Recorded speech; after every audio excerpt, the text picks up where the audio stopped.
Fox Sports. We are Black We are Sun The Rays have continued their winning ways on the road, taking 2 games from the Washington Nationals to begin this 5-game trip. Tonight, Tampa Bay arrives in Cleveland, where right-hander Nathan Carnes goes to the hill against red-hot Jason Kipnis and the Indians.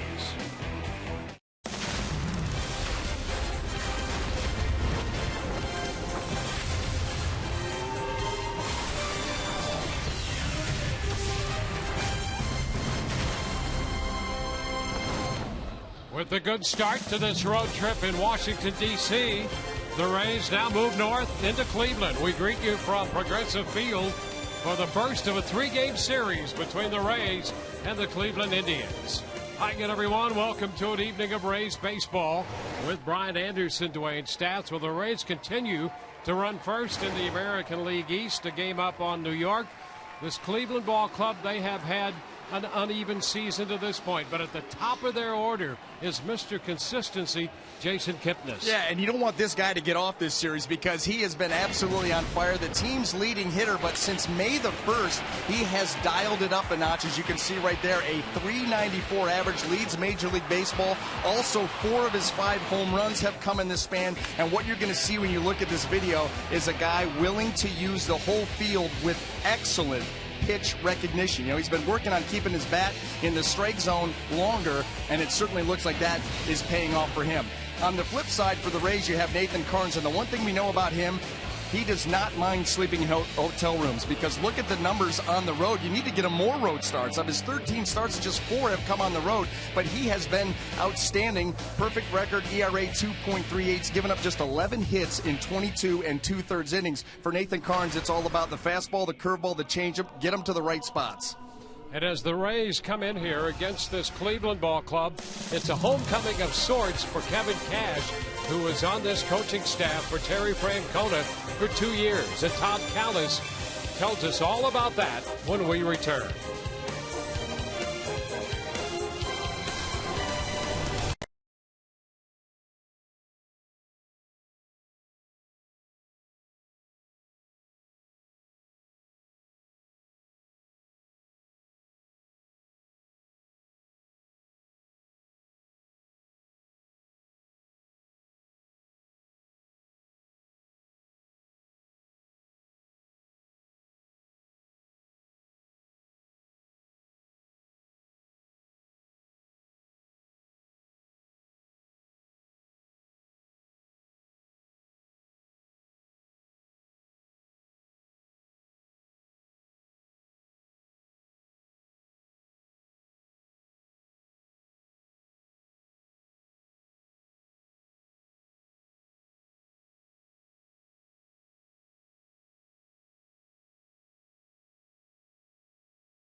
Cleveland, Progressive Field, where he served as the bullpen coach the last couple of years for Terry Francona. The two really formed an incredible bond when Cash was the backup catcher in Boston. Up and down a little bit, but primarily the backup catcher in Boston for Terry Francona. Terry knew back then, he joked before the game, that whenever Kevin Cash got in the batter's box, I was thinking he needs to be a coach someday. And there he is, Kevin Cash. 5 teams as a major league catcher, including the Devil Rays, the Blue Jays, the Red Sox, the Yankees, and the Astros. Advanced scout with Toronto. Indians bullpen coach last couple of years, and then hired December 5th as the Rays' 5th manager in team history. Before the game, Francona talked about how early in the season he kept an eye very closely on how Cash was faring. Between innings, I'm always looking at the scoreboard. I think it's probably relaxing more than anything. And I always look to see how he's doing. Like early, the first week of the season, I used to tell Millsy, you know, if we were losing and they were losing, I felt like we lost a doubleheader because I was so worried about him. And, you know, it just, you know, and I knew he could, you know, I just, you know, you care. You can't cut the cord from caring. I mean, a guy leaves, but doesn't end your friendship. Cash and Francona met in Phoenix in the offseason after Cash was named manager. He said it's not going to be a normal night. They will be sharing laughs throughout the evening by looking at each other across the field. We're ready for baseball as the Rays take on the Indians on a night where they celebrated the 20th anniversary of the '95 American League champs.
The road trip continues tonight from Progressive Field in Cleveland, where the Rays and the Indians square off.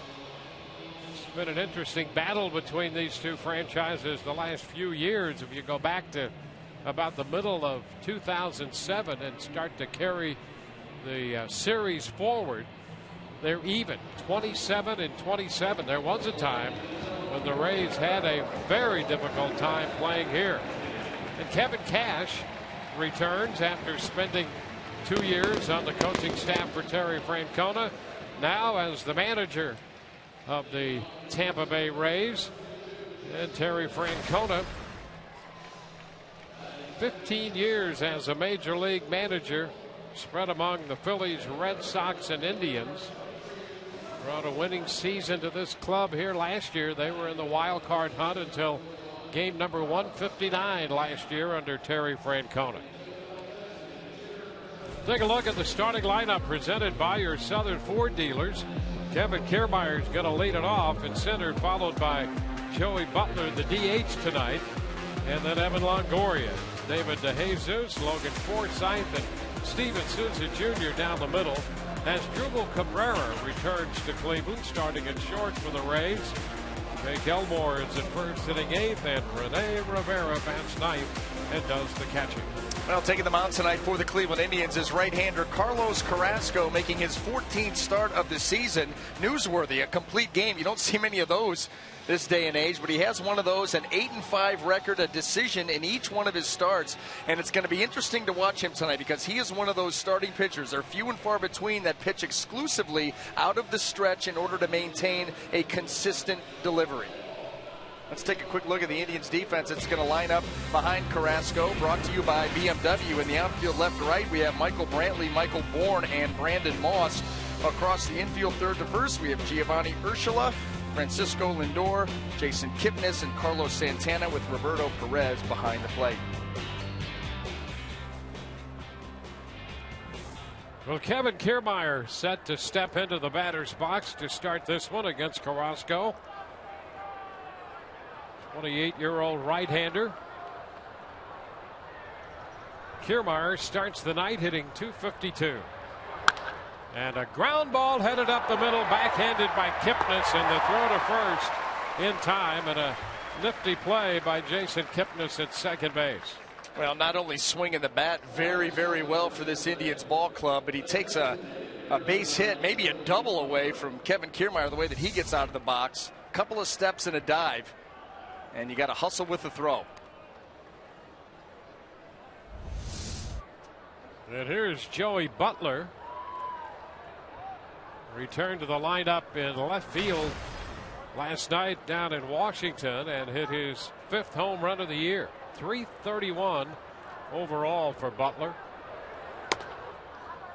And the pitch is upstairs.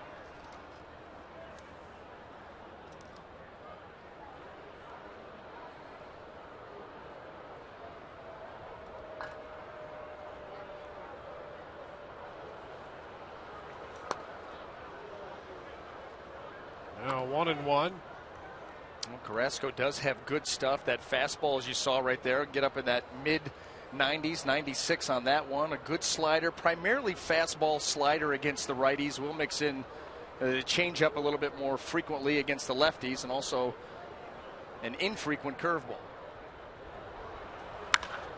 High drive, deep right center. That's got good carry. Gone. Home run for Joey Butler. Butler to right center hits it out of here, and the Rays take a 1-0 lead. Well, Butler homered down the right field line in Washington and powers this one out of here to right center tonight in Cleveland. Well, the ball has a tendency to carry that way too, and Joey Butler, he gets into this in a big way. That's a strong swing, and he'll turn it loose every now and then. Got great carry and another home run to the opposite field for Joey Butler. It's 4 of his 6 home runs that way. 1 to center and 1 to left. Here's Evan Longoria taking a fastball inside. 7th home run given up by Carrasco.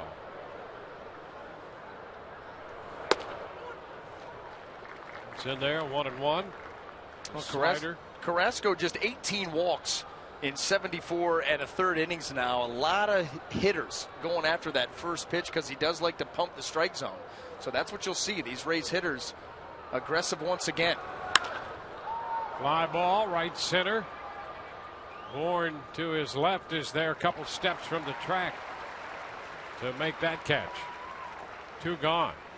And here's the question about Carrasco. He's 8-5 and a big arm, as we've seen already, averaging well over 10 strikeouts every 9 innings.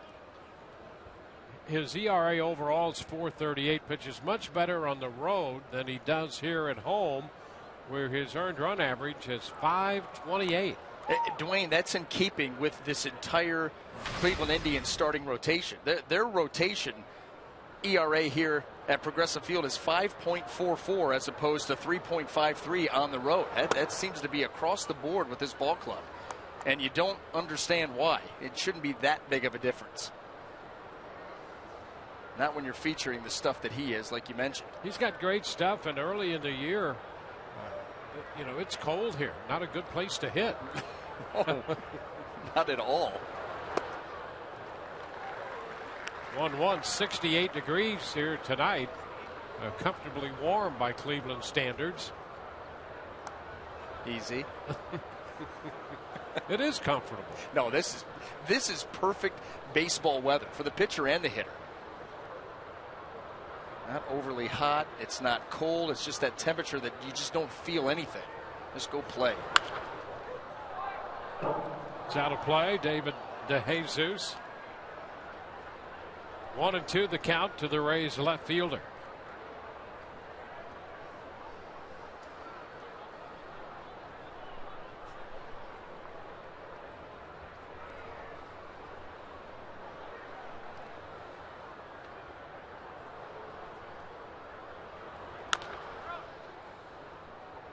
So he'll see another pitch in 1-2. That little foul ball handled by Rocco Baldelli coaching first, and Charlie Montoya coaching across the diamond at third for the Rays.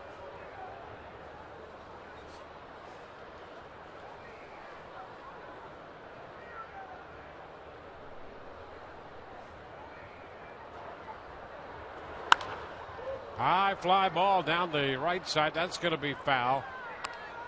Fairly deep into the stands. Second deck, a fellow in the front row had it in his hands and lost it to fans down there in the field seats. That's a tough rest of the night, knowing that it was right there, right in the palm of your hand. And now a level down.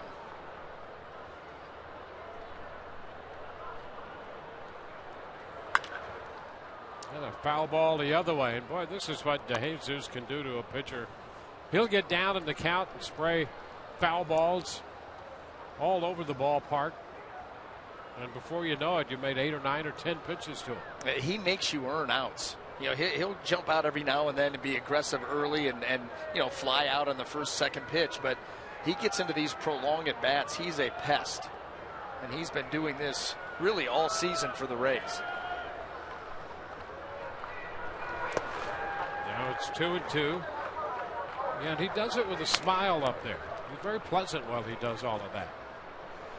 I mean, he truly has enjoyed every day that he's been in the big leagues. Has not changed his demeanor one bit. His love for the game, for his teammates, for the organization that he's playing for, and he's going to give you everything he's got. Just the way he's built. Little tapper right side. He's hustling down the line, and the glove toss to Santana, who got back to cover. So the Rays get a run on the home run from Joey Butler. And with that, they're out in front, 1-0.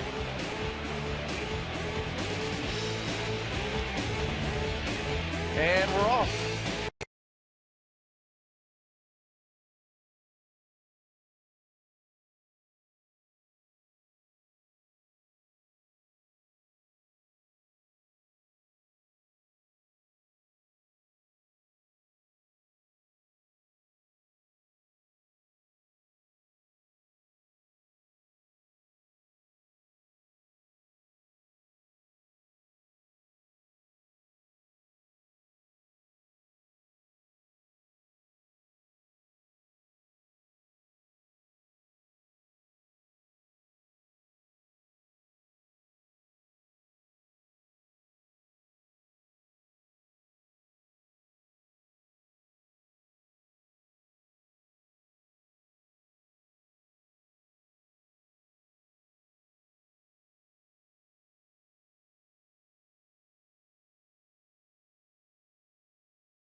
Coming in to hit with the Rays up 1-0. The lineup for Cleveland presented by your Southern Ford dealers, and there is Jason Kipnis to lead it off, followed by Francisco Lindor, and then Michael Brantley hits third and left.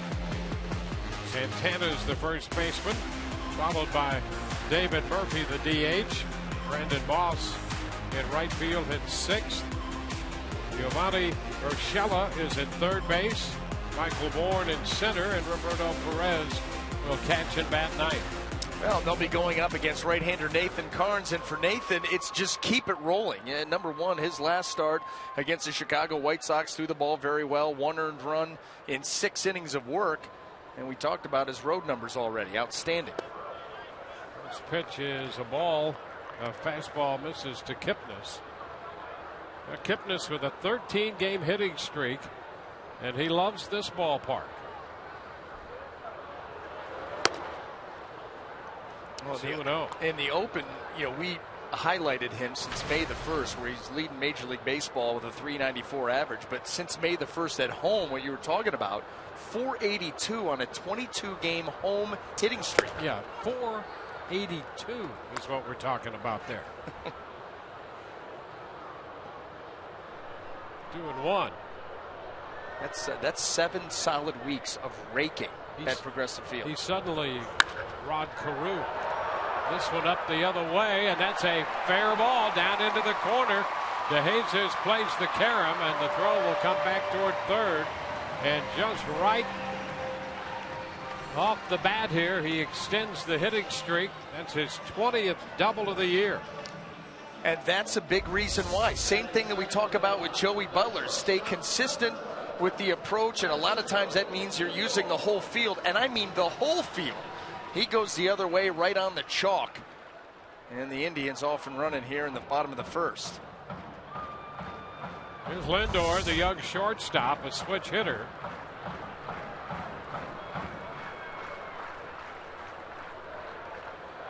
Going to bunt, takes the pitch for a ball.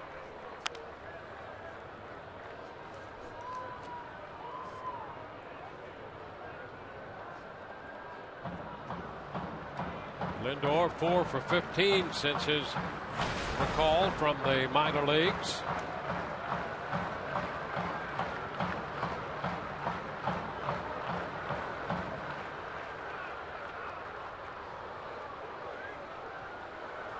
Shows the bunt. Karns with a pickup, drops it, no play.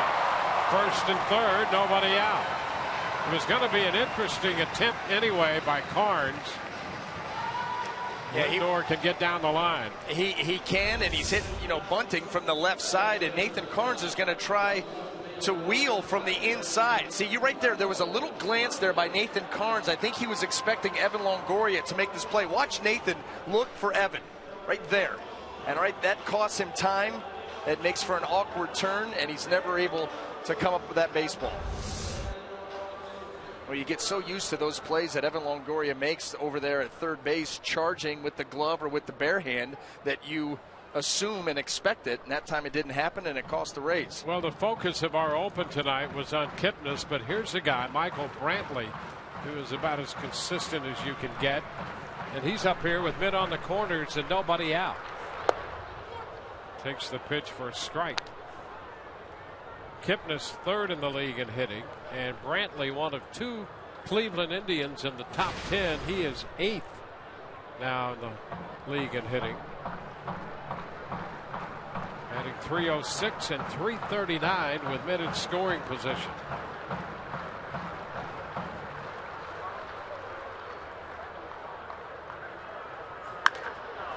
It's foul deep out of play. 0-2. Well, he had the breakout year last year where he hit .327, doubled his home run total from 10 to 20, and drove in 97 runs. And he's got a quick bat, quick stroke.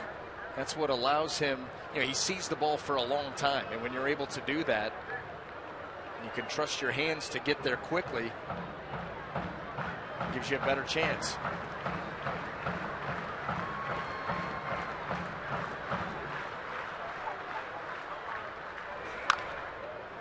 Tapper foul. Almost wasn't quick enough right there. Yeah. Carnes came with that fastball up, and he barely was able to foul that thing off. Well, you can read that one of two ways if you're Nathan Carnes. Okay, he was real tardy on that heater. Do I come back with another one elevated, or have I just set up the hook? The hook that he started him out with, which was a good one.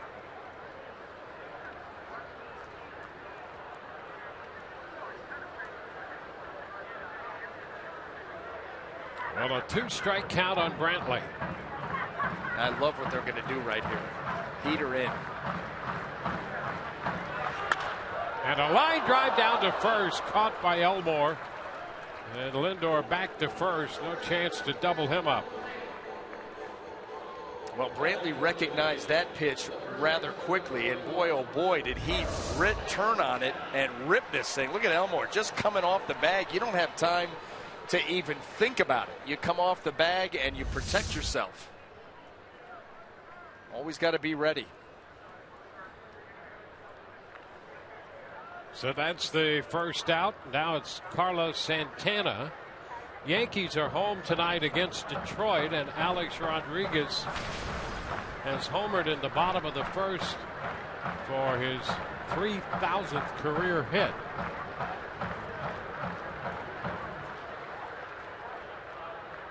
Connecting off Justin Verlander, who's making the start. This one skips away from Rivera. Lindor makes a big turn at second, decides to hold there as Kipnis scores the tying run. Lindor took a big turn down there at second. So the game is tied on this pitch. This has been problematic for Nathan Carnes. That's now his 7th wild pitch, and that's just on a fastball. He's trying to go down in the zone, and you throw that thing 93, 94 miles an hour straight into the dirt. It's tough for the catcher to adjust. You're not expecting that pitch in the dirt.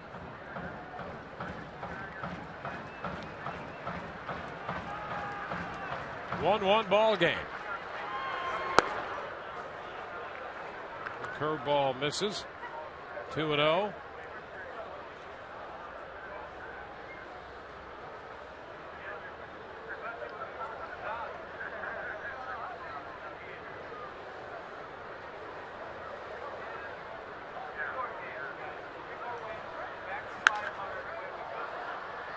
Headed out of play. 2-1. Carnes coming off the 6th-inning outing against the White Sox. In a 2-1 Rays win, he had a no decision in that game. To 104 pitches. He's 2-1 with Santana.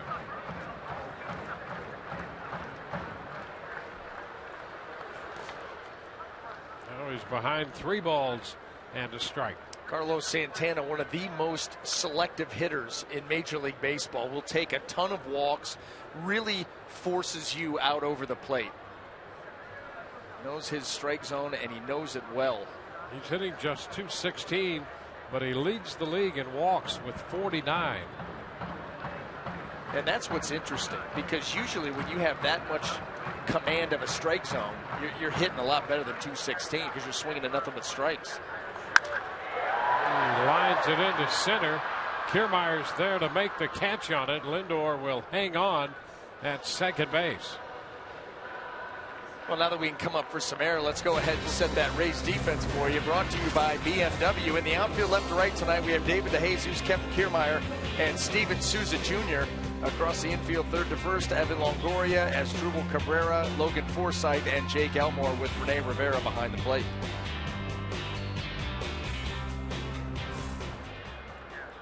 Well, here's David Murphy in a 1-1 ball game. Runner at second and 2 outs.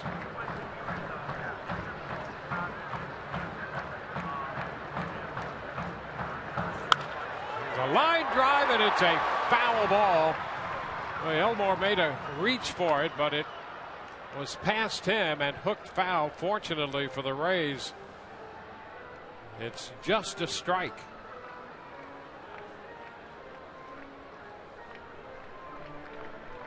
Yeah, that's right. Rub the baseball up and take a second to catch your breath after that. That was awfully close to the Cleveland Indians taking the lead. But you're right, Dwayne. At the end of the day, 0-1.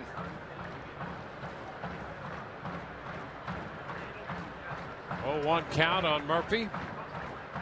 2 gone. It's fouled back. Murphy is a tough out up there, and he tends to be especially tough with men in scoring position. He's 11 of 33 this year, 333 in these situations.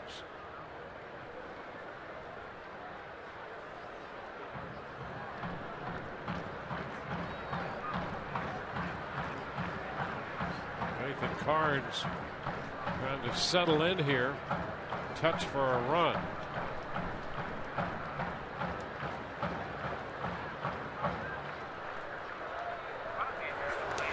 And this one is low, bounding away from Rivera, and over to third goes Lindor. So the second wild pitch of the inning. He has 8 on the year.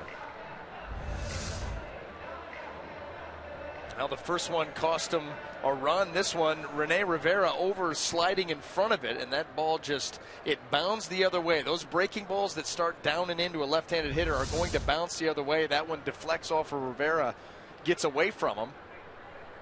And boy, let's make the Indians earn it here. Too many balls in the dirt. Count still, the ball and 2 strikes. That home run by Rodriguez, only the 3rd hitter in the history of Major League Baseball to collect number 3,000 with a home run. Wade Boggs the first to do that at Tropicana Field, and the other one Derek Jeter at Yankee Stadium, connecting off David Price. And there is strike 3 call. Murphy caught looking. We're through 1, tied 1-1.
Sun Sports is brought to you by Toyota. Let's go places. By Morgan Auto Group. Make it Morgan. We make it happen. And by Kubota. To find a participating dealer, go to FloridaKubotaDealers.com. Right there, Dwayne. Right there. Where's your season ticket? Right there.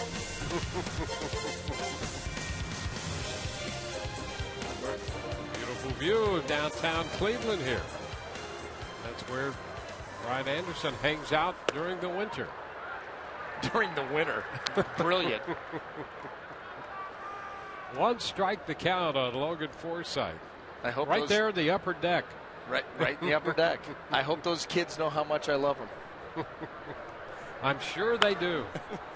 Little check swing roller right side from the outfield. Kipnis makes the throw, but it's not going to be in time. And Forsythe is aboard. Right now, let's check in with Rich Hollenberg in the studio. For Tampa Bay, batting sixth, the right fielder, number 20, Steven Souza Jr.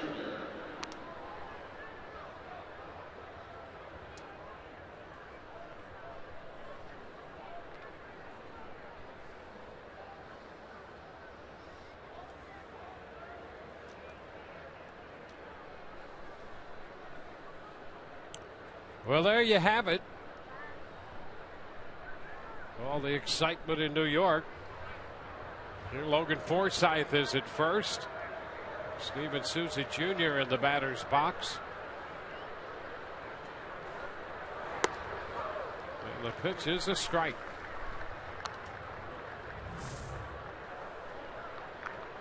Got it in the first inning off Justin Verlander.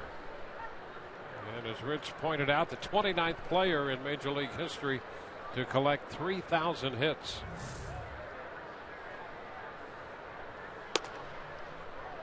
One and one the count to the Rays rookie right fielder.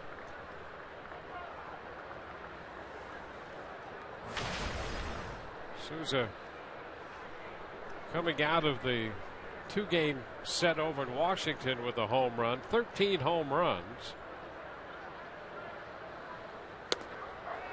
He's on a pace to hit 31 home runs. He has 8 steals. That puts him on a pace for 19 stolen bases. The Rays have never had a 30 home run, 20 stolen base player in their history. He's got a chance. Ground ball back over the pitching mound and grabbed by Kipnis to throw to first.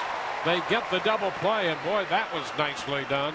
I'll tell you, Jason Kipnis, a down year last year, and he is just doing everything for the Cleveland Indians this year. Already saw him rob Kevin Kiermaier, and then off the tip to a short hop, backhand, all by himself. That is a pretty double play there by Jason Kipnis. So that erases the leadoff single.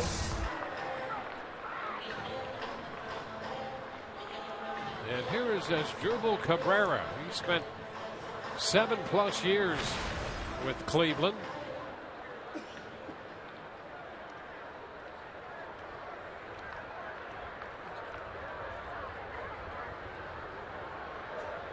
Cabrera batting with the bases empty and 2 gone. A ball, no strikes.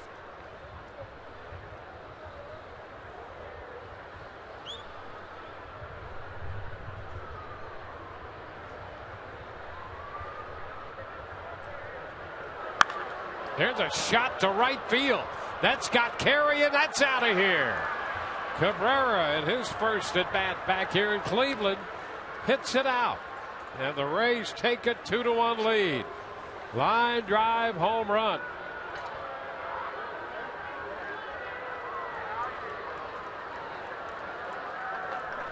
Batting eighth for Tampa Bay, number 10, first base pitching, His 4th home run of the year. Well, he went from here to Washington, but did not come back to play. This is the first game in a different uniform that he's played here in Cleveland. And he hits one out in his first at bat. Well, and he was so giddy before the game, excited to be back here, excited to be playing against his former team, and he gets an off-speed delivery, gets out and around it, and right through it.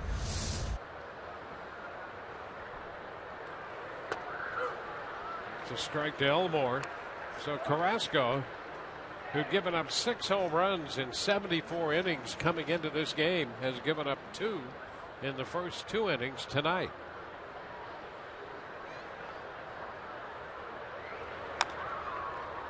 Elmore down in the count, 0-2, fouls it away. Well, and we've seen tonight the ball jumping. The ball absolutely is jumping. You think about that ball off the bat of Joey Butler. That was a bullet, and that one, Asdrubal, a little bit out in front, and still that ball got out of here relatively easy.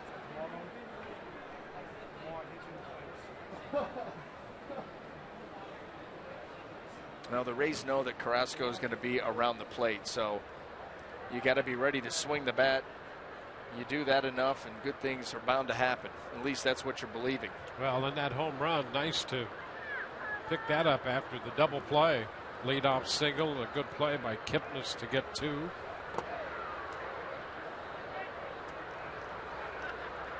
A 1-2 count on Elmore.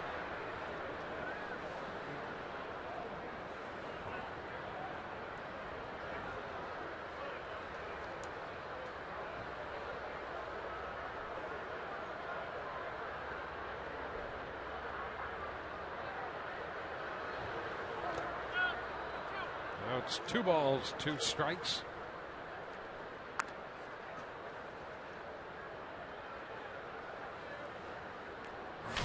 Elmore pitching in and helping the Rays in the face of all the injuries, taking advantage of an opportunity to play, and he's been productive. Chops it to Lindor, and the shortstop throws him out, but the Rays get the lead on their 2nd home run of the night. This one off the bat of Asdrubal Cabrera. So we go into the bottom half of inning 2, 2-1 Tampa Bay.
Aerial coverage provided by DirecTV. If you call yourself a sports fan, you gotta get DirecTV.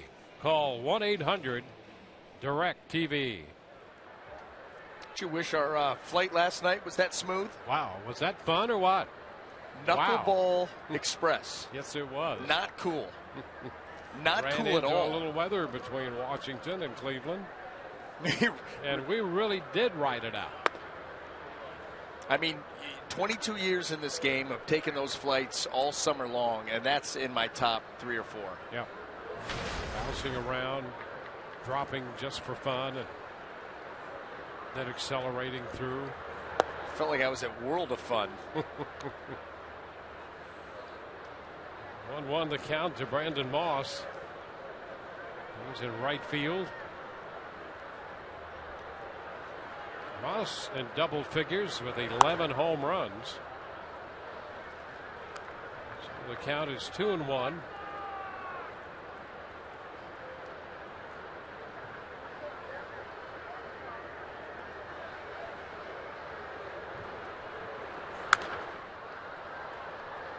Now to play the other way. 2-2. That's the main reason that the Indians brought Brandon Moss in. And they like that power. 25 home runs last year with the Oakland A's. 2013, he had 30 home runs. Yeah, 21 of those 25 home runs last year came before the All-Star break. And the shot to center field, and Kiermaier's right there for it.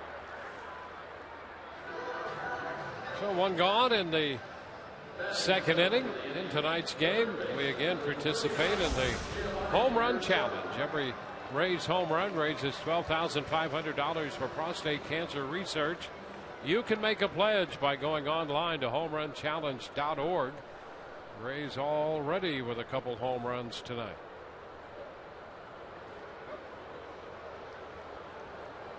Giovanni Urshela. He's been in 9 games since coming up from the minor leagues. Game-winning hit in last night's game. Lengthy rain delay here in Cleveland. Well, they've had, I guess that game last night was delayed to begin, and then a lengthy delay during the game. Well, last night, Terry Francona, the Chicago Cubs had a bases-loaded situation in the top of the 5th inning with 2 outs, and he brought in his closer, Cody Allen, to get out of that jam, and it ended up paying off. 1-2, and the Indians won that game last night after the Cubs battered them around in the first game here.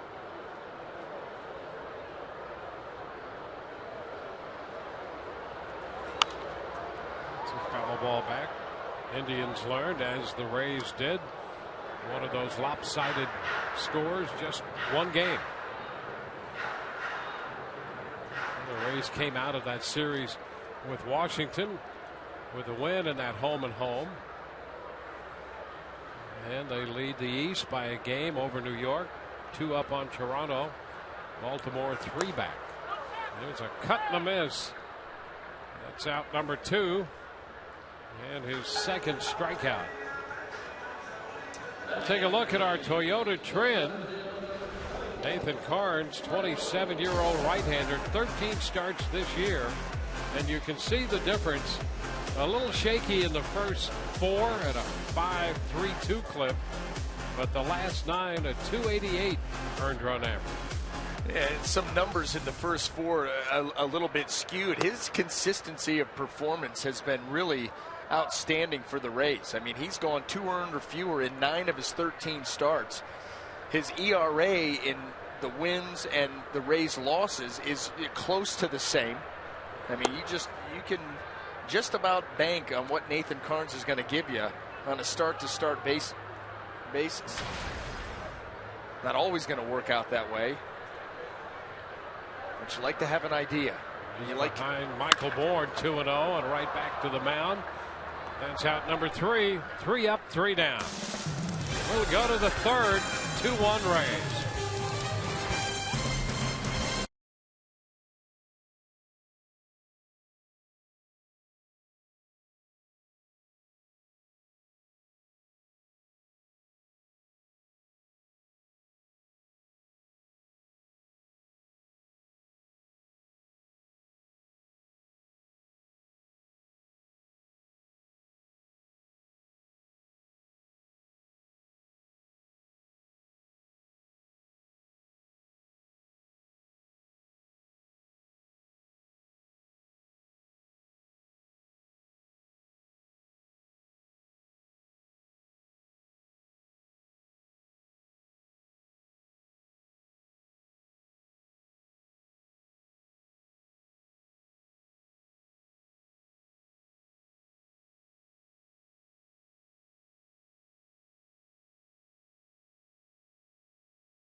Subscribe to MLB.TV Premium for live or on demand on over 400 devices. Real-time highlights, live look-ins, pitch tracking, and a lot more.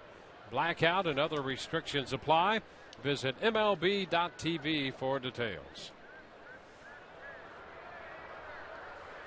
Rene Rivera hitting ninth in the Rays lineup again. Leads it off in the third. The pitch down and away. 1 ball, no strikes. Rivera, then Kiermaier and Butler.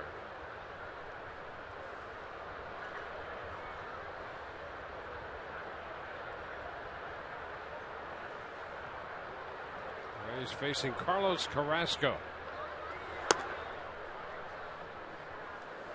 2-0.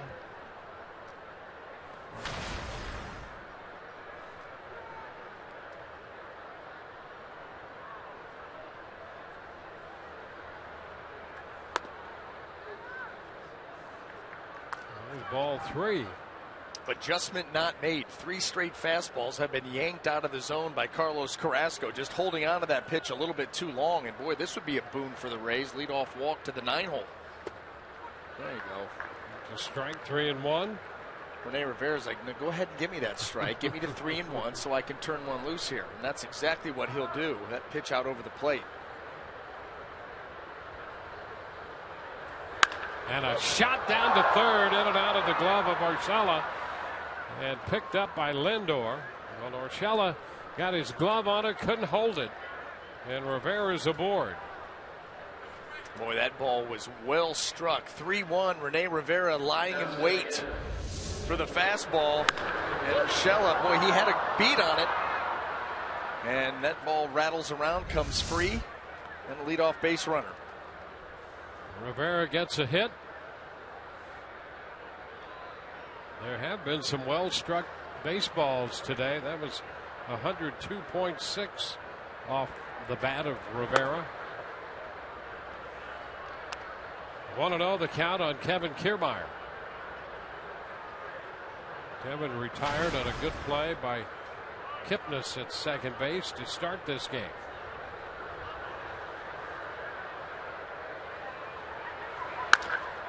He drives it back into center field.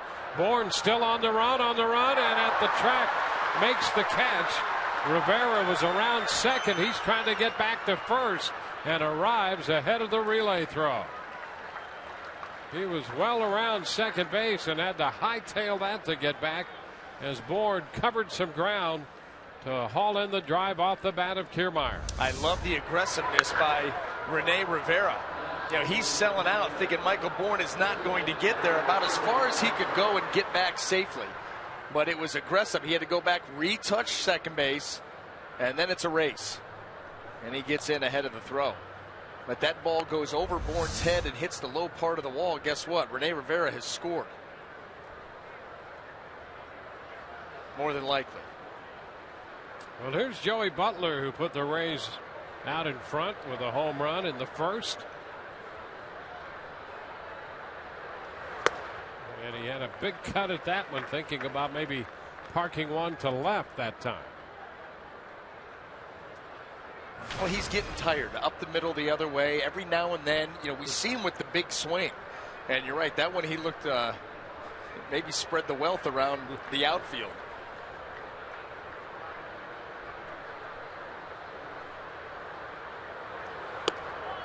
It's going to be a little wide. He takes it 1-1.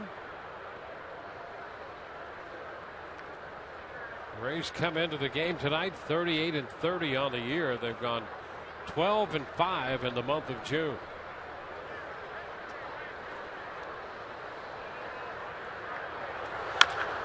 It's off his foot, a foul ball, 1-2. Butler struck in the 6th inning last night. Off the right field line and out. And jumped on a 1-1 pitch in the first inning tonight. That ball was hammered. Hammered. Didn't take very long for that to get out of here.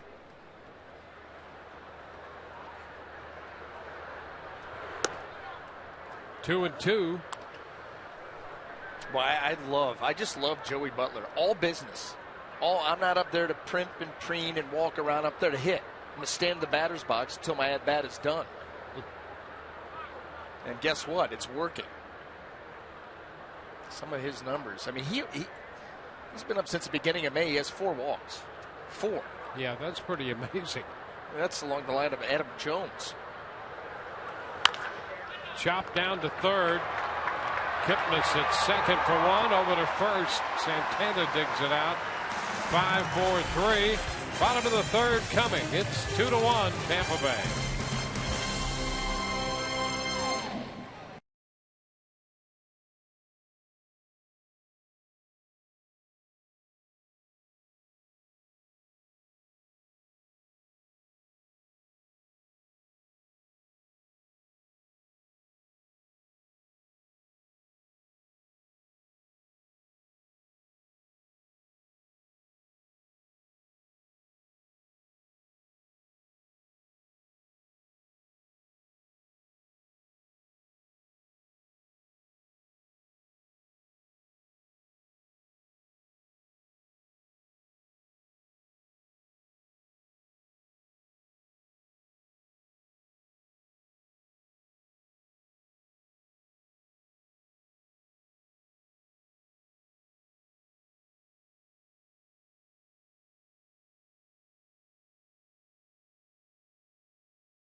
Bottom half of the third inning, you see Kevin Cash in the Rays dugout after spending a couple of years as the bullpen coach here in Cleveland. Here's Cash's thoughts about being back at Progressive Field. I mean, obviously, you know, Tito's a big part of it, but everybody here, the organization from top to bottom, just treated me so well, my family. This will be a special 3 days, and especially getting to see all the players, a lot of buddies over there that looking forward. I've seen some of them, but we'll spend the next couple of days catching up with a lot of people. Cash got here very early today, as he always does, right around noon, and Francona said, why are you getting to the ballpark so late? Francona, notorious for being an early guy, got here around 11 in the morning. Guys, back to you. All right, you see Terry Francona there with Brad Mills, his bench coach, alongside. Roberto Perez, the catcher, takes the first pitch upstairs. Well, Tito Francona, one of the more likable guys in the game, and Kevin Cash the same way. There's a strike, 1-1. Somebody asked Tito today about matching up against Kevin Cash, and it would be a battle of the brains. And Tito said, hey, so I'm not very smart to begin with, and he's not a lot smarter than I am. So I'm not sure there's going to be that battle of the brains that people are talking about. That's just typical of Francona. I like the fact, I think Todd had said it earlier, that when Tito Francona saw Kevin Cash, when he played for him in Boston, get in the batter's box time and again, thought to himself, this guy needs to be a coach someday, and someday soon.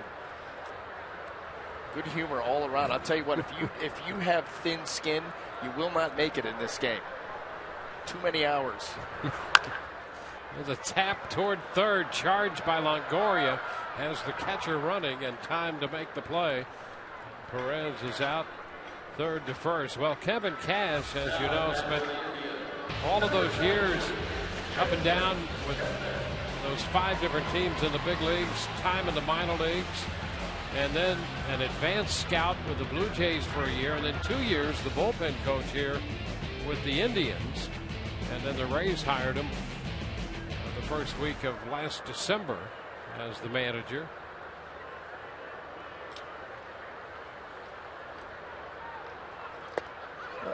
you know, there's been an awful lot made about Kevin Cash and his communication skills, and you talk about those skills being tested.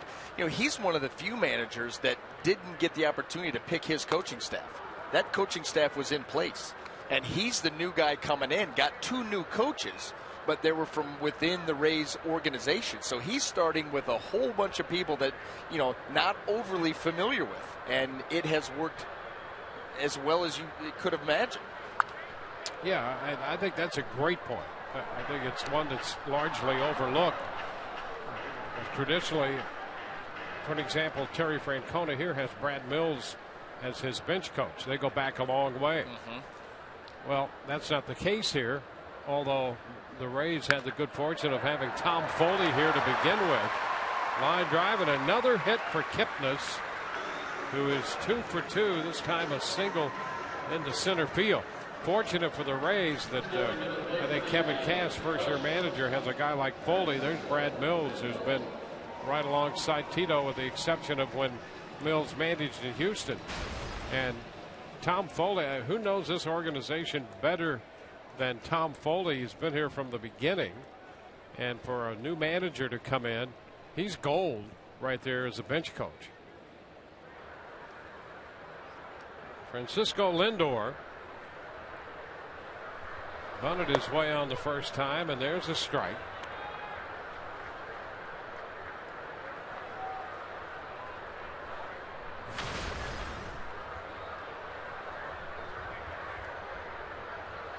Nathan Karns on the hill, protecting a 2-1 lead in the bottom of the 3rd. Chopper. Forsythe will get the lead out at second. No chance to double up Lindor on that little chop. So Kipnis is forced. Forsythe to Cabrera. Well, those guys work together well.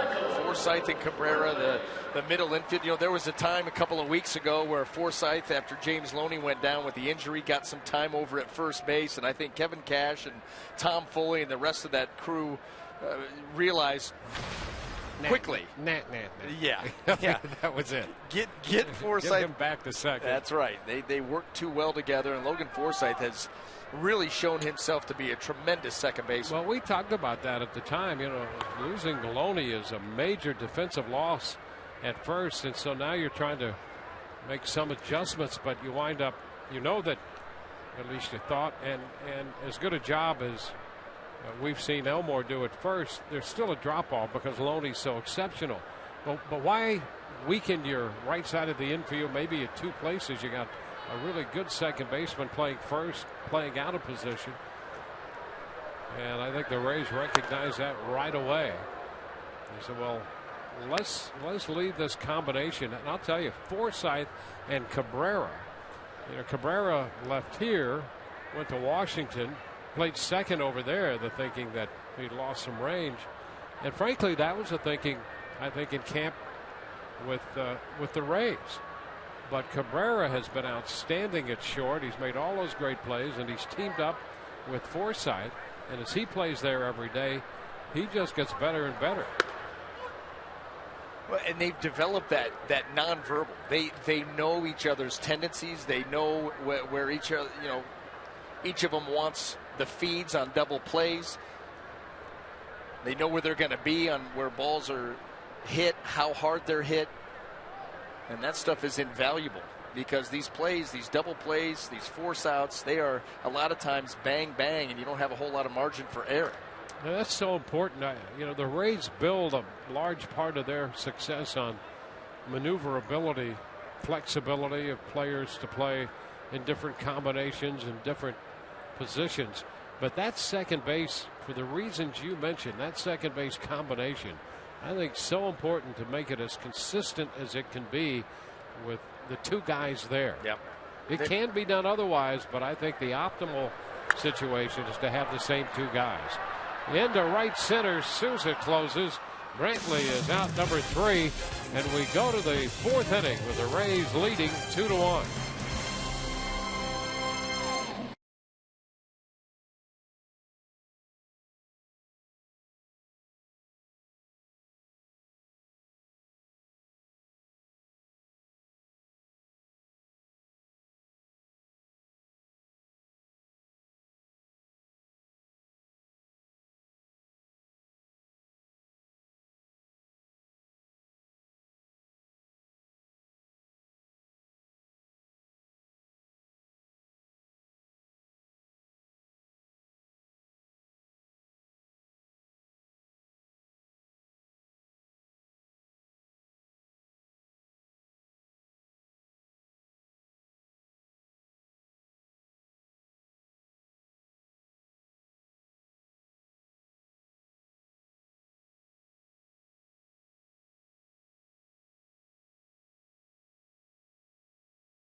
ladies, round up the girls and head to the ballpark for Girls Night Out. That's Friday, June 26th. The Rays take on the Red Sox, and all women will receive a Rays cowboy hat presented by Outback Steakhouse while supplies last.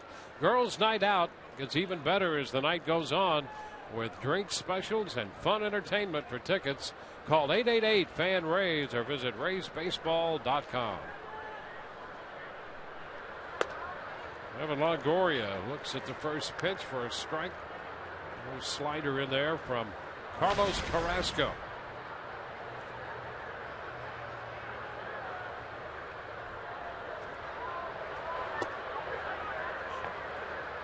One and one.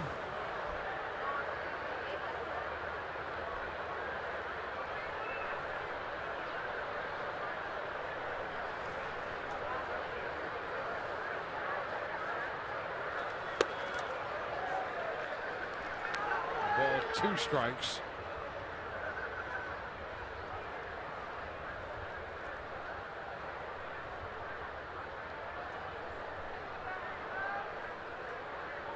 Jesus next, then Forsythe following Longoria in the 4th. He takes a close pitch there, and it's 2-2.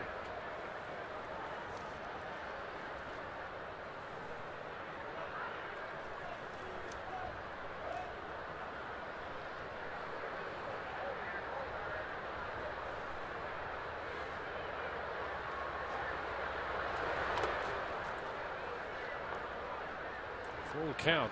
Well, you mentioned Carrasco out of the stretch, and that's simplified his delivery, made things less complicated, easier to repeat that delivery. That's the key right there. Repeatable. How many times when you talk to pitching coaches, do they mention that in the course of talking about a pitcher? Repeatable delivery. Cut and a miss. Longoria is out on strikes. And that slider right there by Carrasco, Evan Longoria's front hip is going to leak down the third base line. And that starts to open up his swing as this ball started kind of almost middle in. Evan leaks and everything's gone as he spins off of that slider. They threw that at 87 miles an hour too. He'll pick up the strikeout. That's the first strikeout of the night for Carrasco. One away in the 4th, and here is David DeJesus.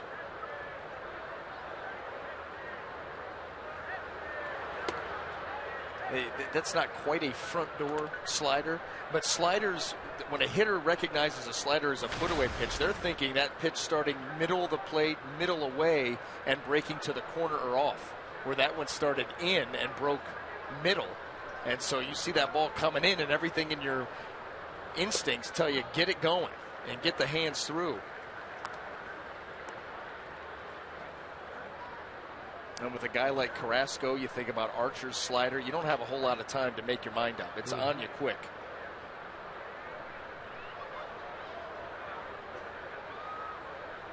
Yeah, things really seemed to come together for Carrasco in the second half last year. He was very good after the All-Star game. Simplified things, and his earned run average was just a little over 170 for the second half. Now, he got the Rays late September, 1 earned and 7 2/3, 10 strikeouts. There's a strike to DeJesus. 2-2, fastball there. Now, the Rays have the Indians 7 games in the next couple of weeks. And what you're going to see from top to bottom, Carrasco being one of them, this is a strikeout staff. Led the major leagues last year in strikeouts, and they're leading it again this year. Jesus battling. Fouls one away. And it doesn't get any easier tomorrow night. Well, with Kluber set to make the start.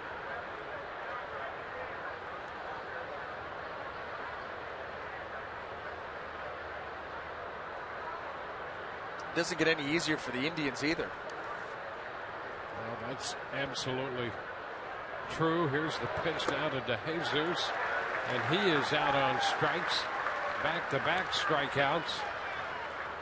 Well, the Rays will have Erasmo Ramirez, and boy, has he been pitching well. I'll tell you, he was thrilled tonight and tomorrow, a reunion of the '95 team for the Indians here, and Dennis Martinez was here from Nicaragua, the idol of everybody in Nicaragua, and certainly the idol of Erasmo Ramirez, and he got a chance to spend some time with him and typically was beaming that Erasmo smile. Logan Forsythe up here, 1 strike to count. Almost as if he had a jumbo size bag of M&Ms in front of him. Almost. That would be a tough decision to make on his part. If he could sit down and have M&Ms with Dennis Martinez, it's time to walk away. 1-1 the count. And you're right about, Erasmo Ramirez now 7 starts since he moved into the rotation full time, and he's 6-1. ERA right around 2.5.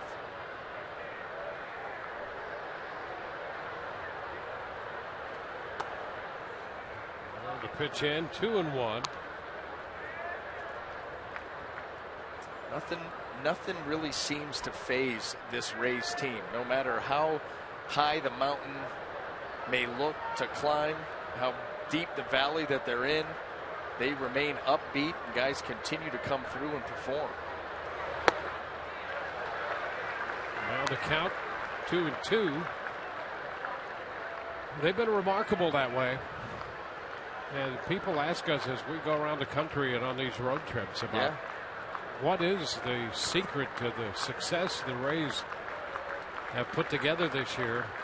It's a mounting story among people who follow this game and understand how difficult it is to win. And I really think that it goes first and foremost back to catching the ball. The Rays have done that, and we've seen how creative they've gotten with the pitching.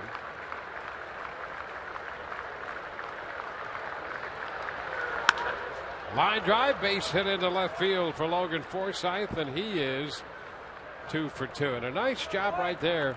Kind of a typical at bat for Forsythe. He may get behind, he'll work good at bats and find a pitch that he can handle, and he lined that one into left. Yeah, he's been real definitive with his swings. And this pitch, you see it's in, and watch him. Not a whole lot of wasted movement. A quick load and fire the hands. When you get hitters like that as a pitcher that don't have a lot of excess movement, they're the ones that can give you issues, because they keep that head on the baseball. And you think about Paul Molitor. He would used to spread his stance out, his hands, would almost be in the load position from the get-go, and then it was just quick swing, and I mean quick swing. Well, the Rays continue to be aggressive with 2 outs and Forsythe on. They had him breaking on the first pitch to Souza Jr., who fouled it away. And that's the other part of this team that's so fun. They will remain aggressive. 0-2 the count to Steven Souza Jr. Especially when they have the lead. If it's the right timing and the right players, a tie ball game, they'll push the envelope. But once they get the lead, they really start to open the spigot.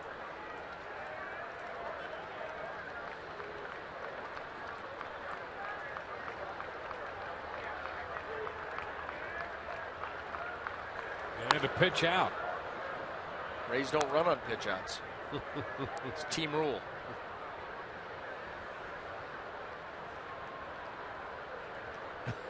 It's a little fun there. Kevin Cash across the way. So Brad Mills going through some signs for Terry Francona. Cut and miss, or a foul ball. No, he is out on strikes. So Souza Jr. strikes out. We go to the bottom of the 4th, 2-1 Rays.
happening in Cleveland, and tonight's cold hard facts brought to you by Clean Chris Coors Light.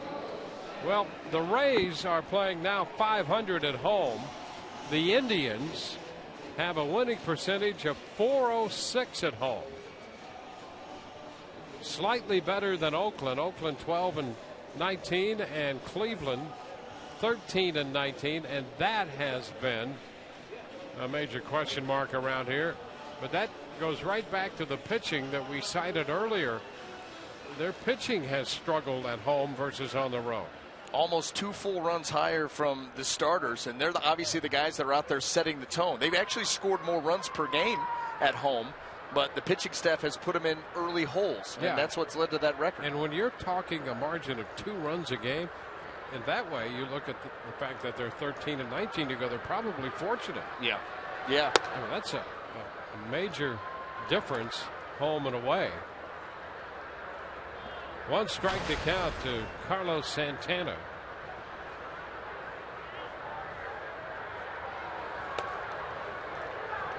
One.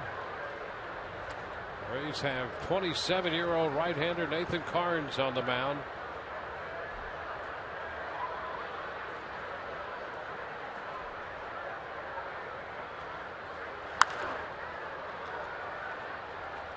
One and two. We mentioned tomorrow night it'll be Corey Kluber against Erasmo Ramirez, and we'll be with you at 6:30.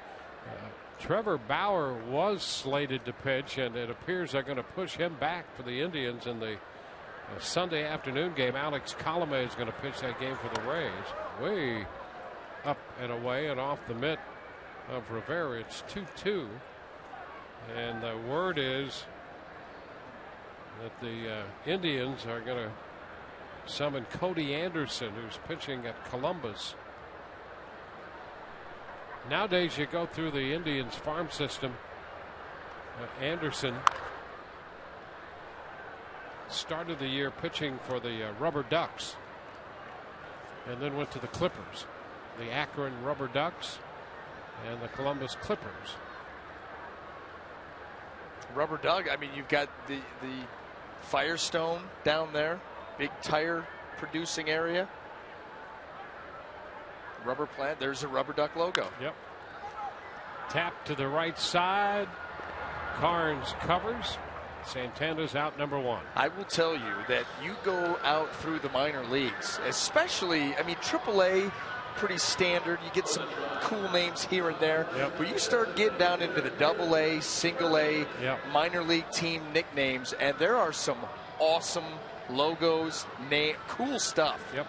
I mean, even with the Rays, the Montgomery Biscuits. Perfect. I mean, how do you have a nickname, the Biscuits? And it works. Well, you're playing Montgomery. There you go. Biscuits are big there. That's the thing. I love how they're so regional. Strike 1 to David Murphy. They've got a great ballpark in Montgomery for the AA Montgomery Biscuits. Of course, the Durham franchise has been iconic through the years, the Durham Bulls. You get a movie, and you're going to stay popular for a long, long time. 1 ball, 2 strikes to count to Murphy.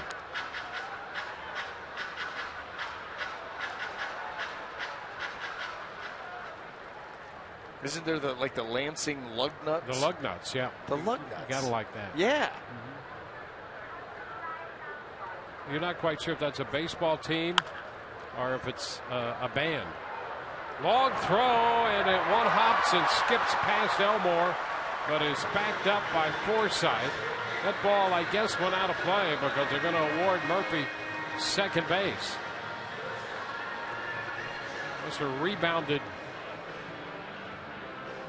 So Murphy winds up at second. You're just not expecting David Murphy to hit the ball like this. I mean, that ball was almost behind him, right up the third base line. Evans got to go over, make a tough throw on the run, falling away. And Jake Elmore, and you see him pull that glove back. You know, he had a play the other night where that Chris Archer threw a ball into the baseline, and he got his right wrist bent back pretty good. And right there, you could see him shy away from that baseball. Didn't want a repeat performance. The downside is Murphy's at second now. Hit and an error. The infield hit for Murphy, and the third error of the year charged to Longoria on the throw.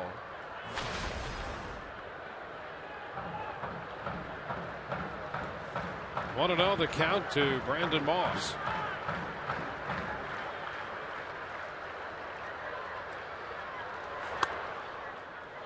Two and 0.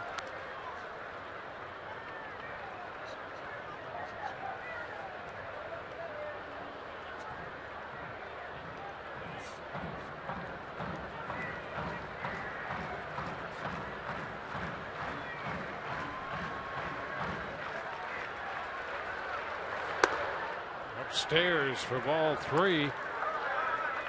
3-0.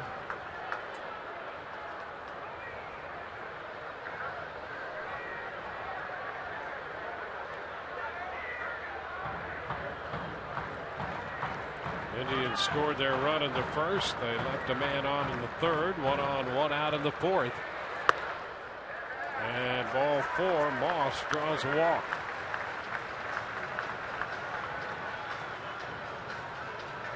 Two men on with 1 out. Number 39, Giovanni Urshela, who struck out his first time, comes to the plate.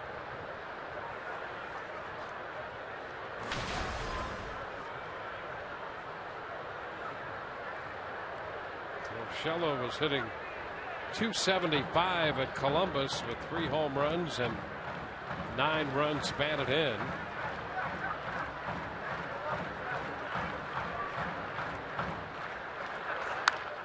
Bounces it foul. He missed the better part of spring training this year with lower back issues.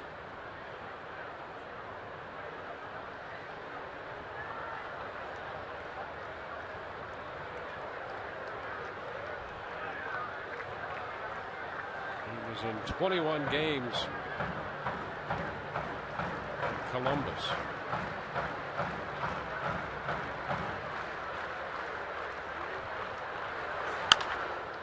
That's a fair ball. Out at third, out at first. 5-3 on the double play. Longoria to Elmore. We're headed into the fifth, and the Rays lead 2-1.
In this game and all season long, Tires Plus donates $100 to the Pediatric Cancer Foundation for every Tampa Bay Rays home run televised on Sun Sports. Joey Butler homered in the first inning, and Asdrubal Cabrera homered in the second. And that is the difference in this game right now. Cabrera's 4th home run of the year.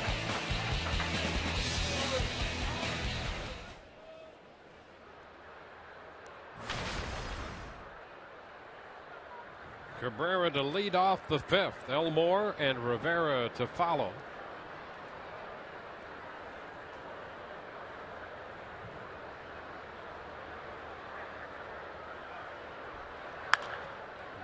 Pitch fouled out of play the other way. I have, through the first 4 innings, both these pitchers with 63 pitches, Carnes and Carrasco. Carrasco now a pitch into the 5th.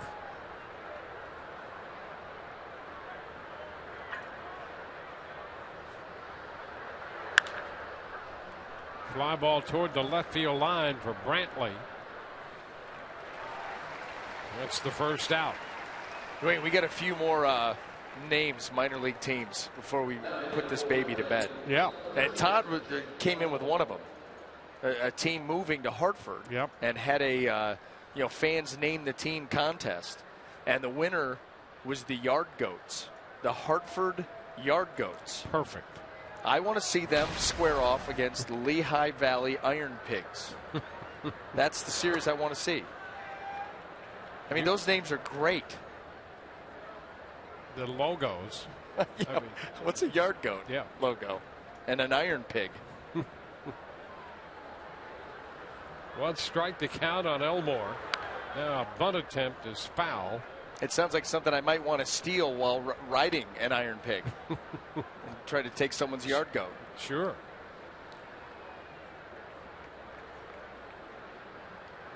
I don't know. Well, sometimes those Yard Goats are, alive and just around for company. And they're probably not that nice. Hence being in the yard. Yeah, keep your yard, keep it mowed, nice and trim. I'm going to say it's going to be patchy at best.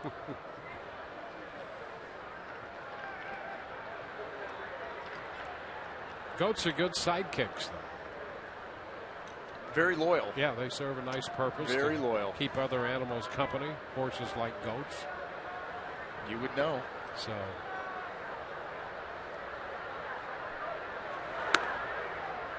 One ball, 2 strikes. One out with the bases empty.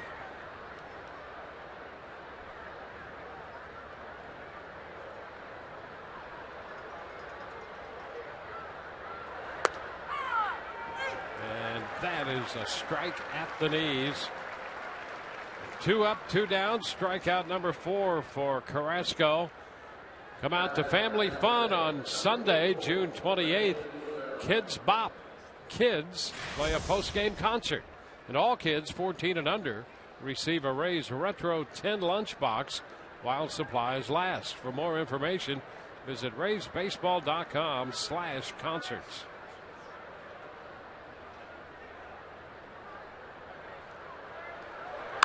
Rene Rivera lifts it toward right center field, but it's slicing back to Moss, who runs under it to make the grab. Bottom of the 5th inning coming up in Cleveland. Rays lead 2-1.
Quite a return for Asdrubal Cabrera as we head to the bottom of the fifth with the Rays leading 2-1. Cabrera played here for 7 years at our T-Mobile Game Changer. Came over from the Seattle Mariners. Cabby played as a rookie, guys, at age 21. Played second base in the postseason his first year, and then stayed all the way through 2014 before he was moved to the Washington Nationals. Listed that 07 season as his favorite when he went to the playoffs, played a couple of rounds, first round against the Yankees where he hit a postseason home run. Also mentioned that wild card game against the Rays is one of the loudest, other than 07, he's ever heard this stadium. So he was happy to be back. He and his son out here early, taking a little grounders and meeting up with some of his former teammates, guys. Yeah, a fun night for him, and he has done it in style so far. Bourne hits a ground ball handled by Forsythe, and that's the first out in the bottom of the fifth inning. Cabrera with his fourth home run of the year in the second inning. That stands as the difference to this point.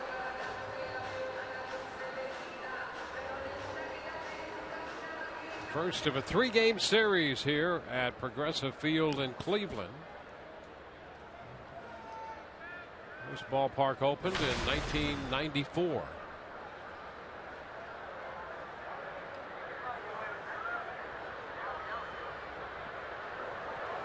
Perez, the catcher, takes the first pitch for a strike. Fastball from Nathan Carnes.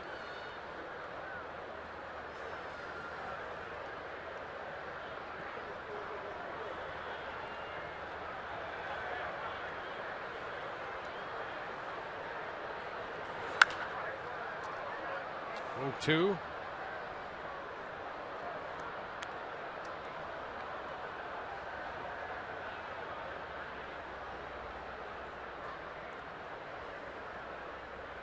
Yan Gomes, the everyday catcher now for the Indians, left their game yesterday with the Cubs with a bit of a neck issue.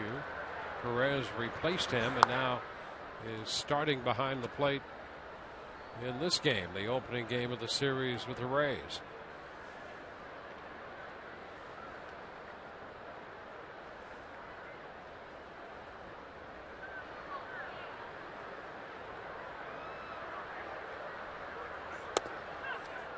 And that will take care of Perez. He's out on strikes. A nasty hook there by Nathan Carnes, and Perez not able to hold up. Commits early and too far. Third strikeout for Carnes. Well, you see that coming out of his hand, and that was a great shot. You know, no hump. You don't have that little hump as it rolls over the fingers where a hitter maybe gets, you know, an early preview of what that pitch is going to be. It's right out of the hand, tight spin, and then down. Well, now he'll try to do something that has not happened tonight, and that is retire Jason Kipnis, who's 2 for 2.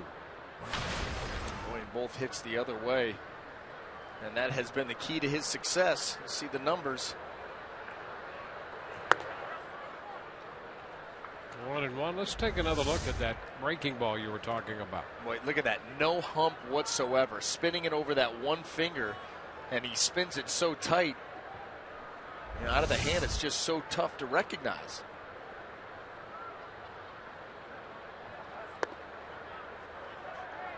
Two and one.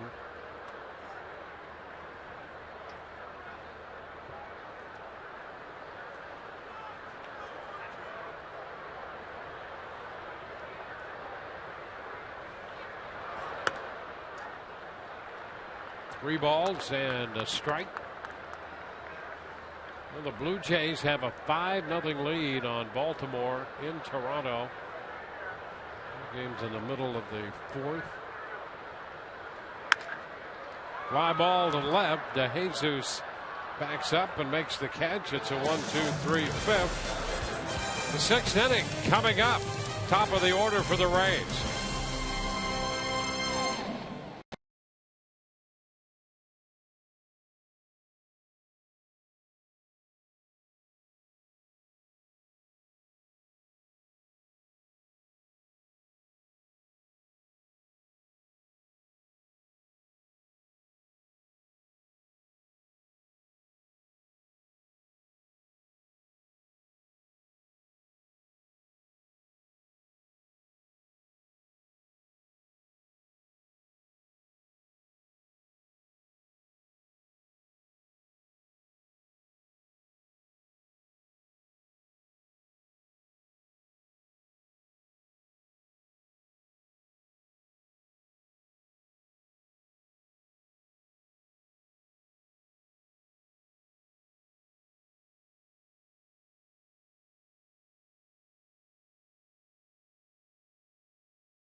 game on our hands in Cleveland. Joey Butler's 6th home run of the year got the Rays on the board. Home run into right center field. Cleveland scored a run in the bottom of the first, and then with 2 outs in the second, and Drupal Cabrera hit the line drive home run to right, making it 2-1. Nathan Carnes has worked 5 innings, 74 pitches of 1-run, 4-hit baseball. Well, Indians scored that run off him early, first inning, and he has settled down, and his team has given him the lead. He's made it hold up thus far, and we move into the second half of this ball game. See what the Rays can do. At the top of the order, Kevin Kiermaier for his 3rd look at Carrasco, and he bunts the ball foul. Boy, anything to help yourself increase the on-base percentage. Right now at .288, he's been better lately, but the more ways that Kevin Kiermaier can figure out to get on base, whether it be the bunt, take a walk, base hit, whatever it is, very dangerous out there.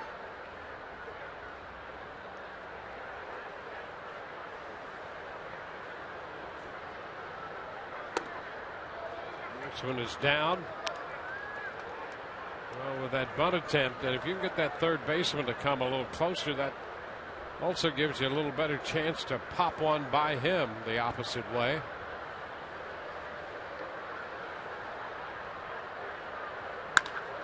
Liner into right field. Moss moving to his right, reaching up. One gone.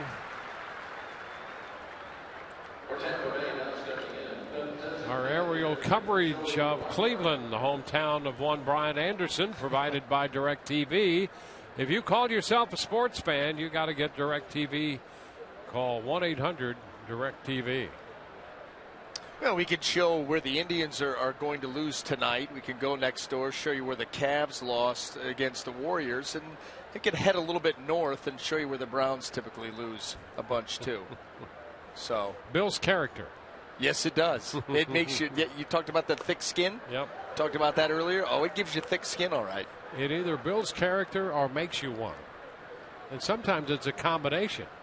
There's the tour. A lot of good work done there this year. Came up a little bit short. Depleted squad. Boy, was it ever. Wow. They hardly had anybody left. Listen, you know how baseball has their version of WAR, the wins above replacement. You know, they did that for every player in the NBA Finals. And the Cleveland Cavalier, with the 3rd highest WAR for the Cavs, was Kyrie Irving, and he played in 1 game. Hey, a base hit up the middle for Butler. Butler continues to improve his baseball WAR with 2 hits tonight, 2 for 3. Ah, there you go. Yeah. Many a cold afternoon spent there. A nice winter afternoon, relaxing. And typically walking away from that building, head hung low.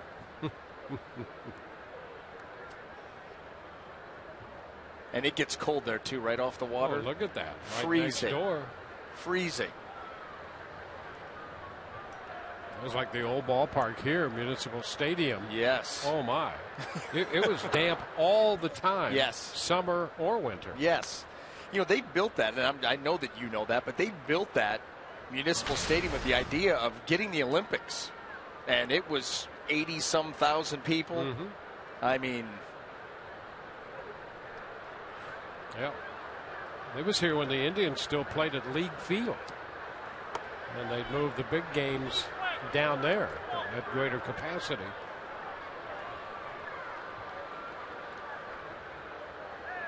Two and 0 the count on Evan Longoria.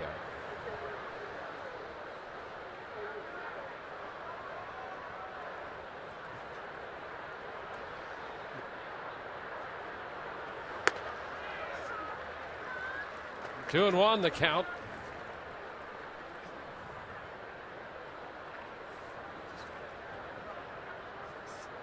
Having a fly ball to center, and he struck out on a slider.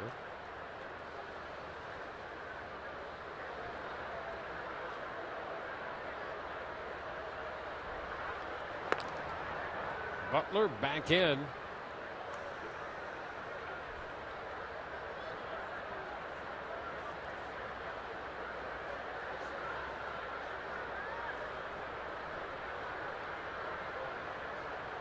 Butler does have 4 steals.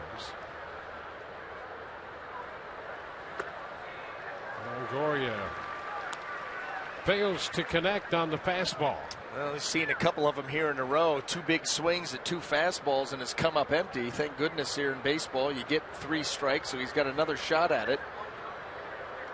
And, you know, Joey Butler, the 4 stolen bases, as many walks as he has.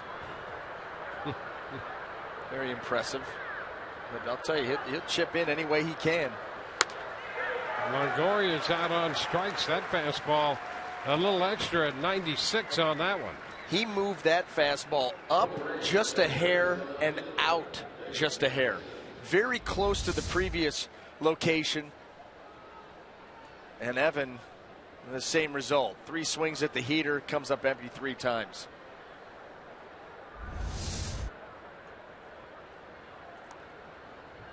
Two outs in the 6th with Butler at first and David DeJesus now the hitter.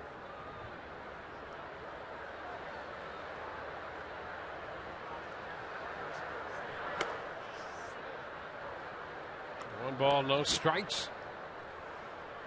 Yankees have a 4-2 lead on the Tigers in New York. That's in the bottom of the 5th inning.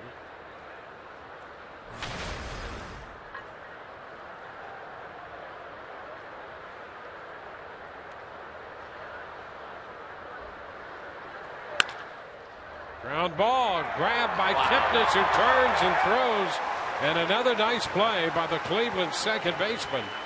Jason Kipnis going to his left this time. He started the game making that nice play on Kiermaier, the first hitter of the game. And so we go into the bottom of the 6th inning. It'll be Lindor, Brantley, and Santana do. Nice play by Kipnis.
Two to one on to the bottom of the 6th inning with the Rays holding this lead. Tonight's great moment in MLB history presented by Geico. It was on this day in 1974. Steve Busby tosses his second no-hitter in 14 months, allowing just 1 walk in a 2-0 victory over the Milwaukee Brewers. Was that Steve Busby or Doogie Howser? Couple of no-hitters. We got a big smile.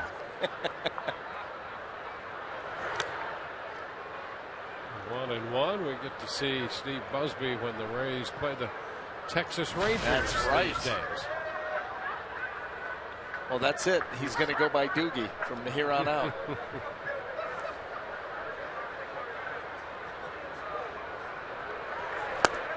Well, a cut and a miss.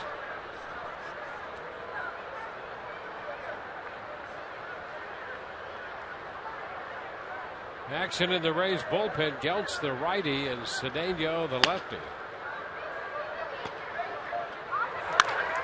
Back deflects off the glove, and that's going to roll into right field. Carnes up with the glove hand, and it deflected off his glove and kicked it out into right for a base hit. Yeah, we saw that happen to Carlos Carrasco, and the Indians were able to turn it into a 4-3 double play. And here, Lindor, chopper right there, and Nathan Carnes, unfortunate.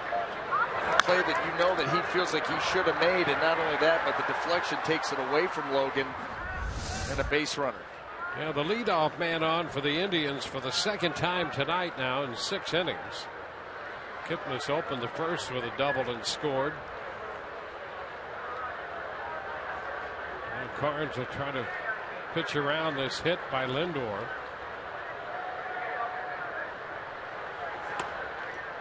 Pitch is low to Michael Brantley. Brantley, a very good bat there. Then Santana do, followed by Murphy.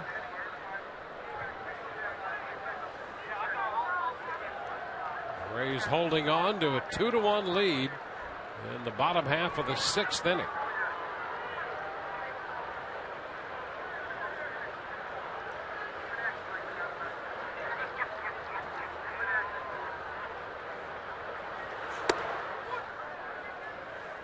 One and one.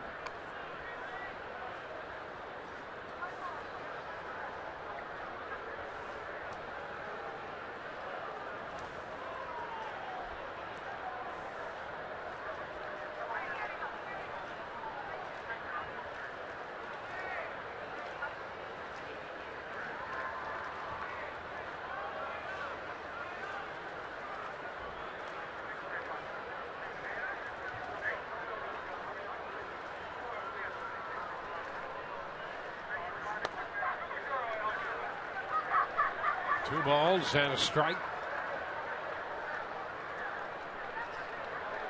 Brantley hitting .303 right now. He's in the top 10 in the league in hitting.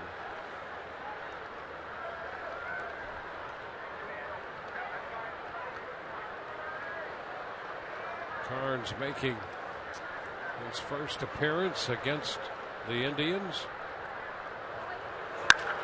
Line drive into left for a base hit.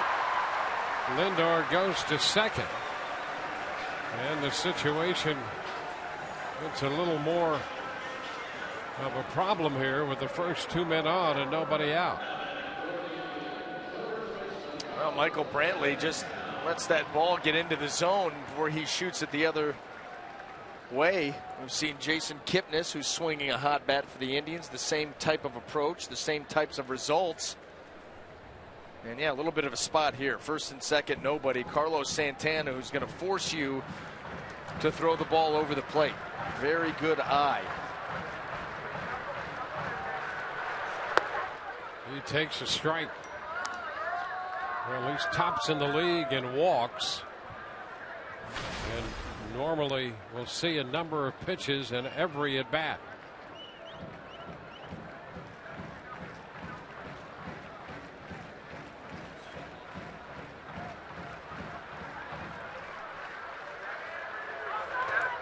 And a nice stop by Rene Rivera, keeping the runners at first and second. Oh boy, you aren't kidding, especially because Nathan Carnes, a couple of wild pitches early in the ball game, right off the bat. That's something that I think he's up to 8 now on the season. And Rene Rivera, good job of smothering that, because boy, that gets away. Now you're talking second and third and nobody. Not good at all.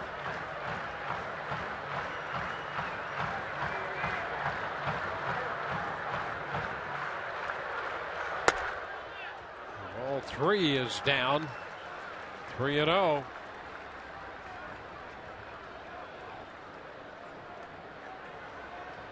Two men on with nobody out.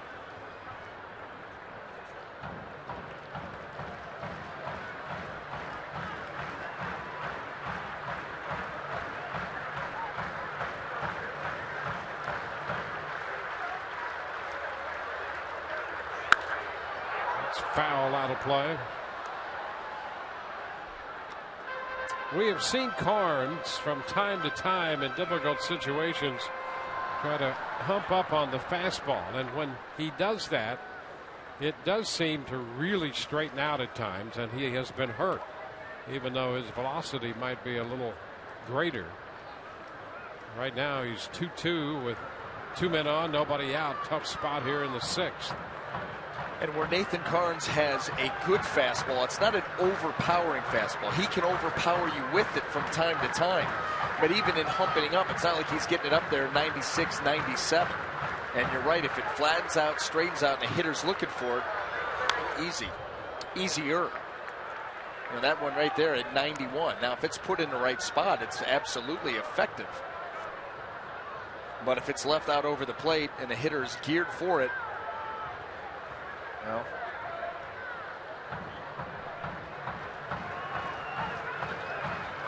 So a major threat by Cleveland. Come right back with that hook here. Got him in swing mode, 2-2 count. And he got him. How about that? He came back with a very good hook and strikes out Santana. Was that a change? I think that was a changeup, and we have not seen many of those. And I think Nathan Carnes' outing may be coming to an end, but what a big pitch to go out on. I'll tell you. Let's take another look at that. Yep. Look at it. That's just exactly fading down and away. That is nasty and gutsy. So he strikes out Santana on the changeup. Pitching change coming. Back in a moment.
Here's authentic Philly cheesesteak, or try the new meatball sub.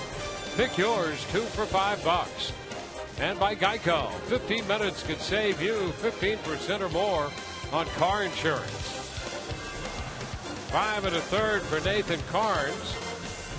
Gives up a couple of hits to open the 6th inning, and then came back to get Carlos Santana. I'll say this, he struck me out on that pitch. I'm not sure how many changeups that might have been the only one. Yeah, one previous does not come to mind right off the top of my head. And what a spot to pick to throw it, whether it was the first or the second that he threw in the ball game. Yeah, I was thinking, go back to the hook. You had a hitter that was in swing mode. He decides change up, and boy, was he right on the money with it. Ryan Rayburn will pinch hit for David Murphy with Xavier Cedeno in the game. So it's a lefty-righty matchup. I also love the fact that he was not a big fan of coming out of this game. He wants to finish what he started. I understand that the Rays got exactly what they needed and wanted from him, but you got to love the pluck. Wants to still be out there, wants to still be competing. Yeah, that's a great facial expression right there. You could see that. A little pat on the shoulder, and yeah, thanks. 1-1 the count to Rayburn. Well, I will tell you that no pitcher enjoys coming out of a ball game. Really don't like coming out in the middle of an inning. You want to finish what you start. And so you understand that disappointment, and you're, quite frankly, you're glad for it. Those are the kind of players you want on your team. 2 balls and a strike to Rayburn.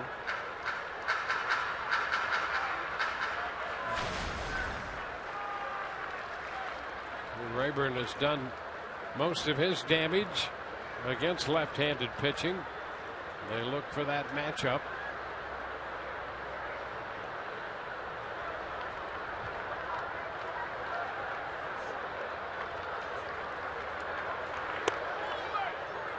Now it's ball 3. 3-1. Trying to work that outside corner and just not able to find it.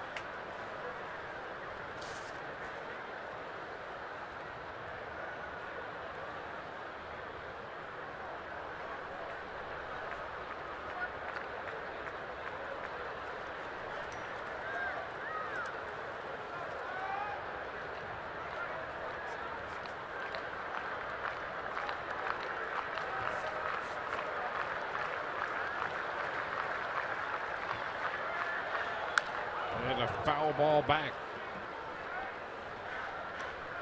So it's 3-2. Rosario is up along with Geltz in the bullpen.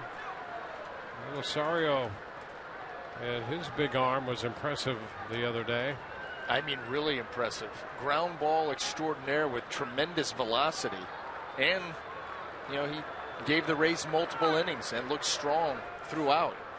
You know, sometimes you wonder, and I know I did it. I don't know, that's going to speak for you, but I'm saying to myself, you know, and I know he got hurt in spring training, had the broken shoulder, but how do the Rays get this guy on a minor league deal? Yep. A minor league deal with that velo and with that kind of sink, and I mean, come on. He could become a steal. Well, there's no doubting that. I mean, after watching that performance the other night and what he had done at Durham.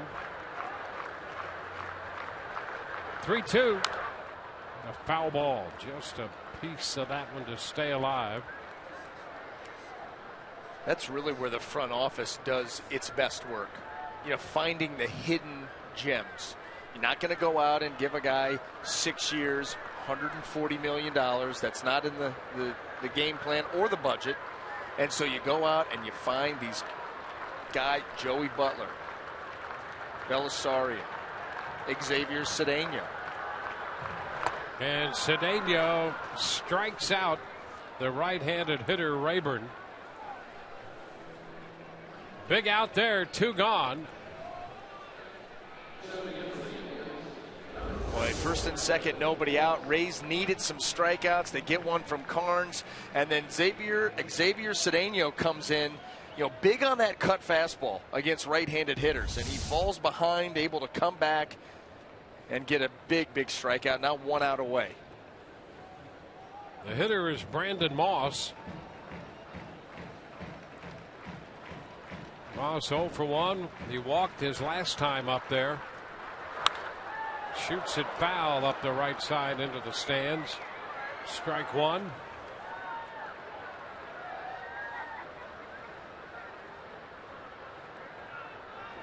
Just about sunset here on the lake in Cleveland.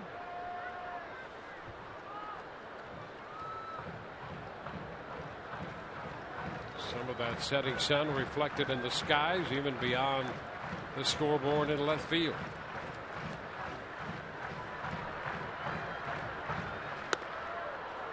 0-2.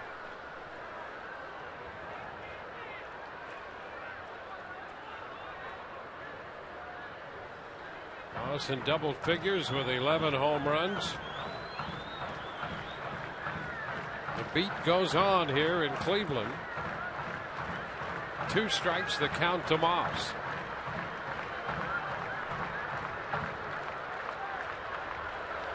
And Cedeno gets him.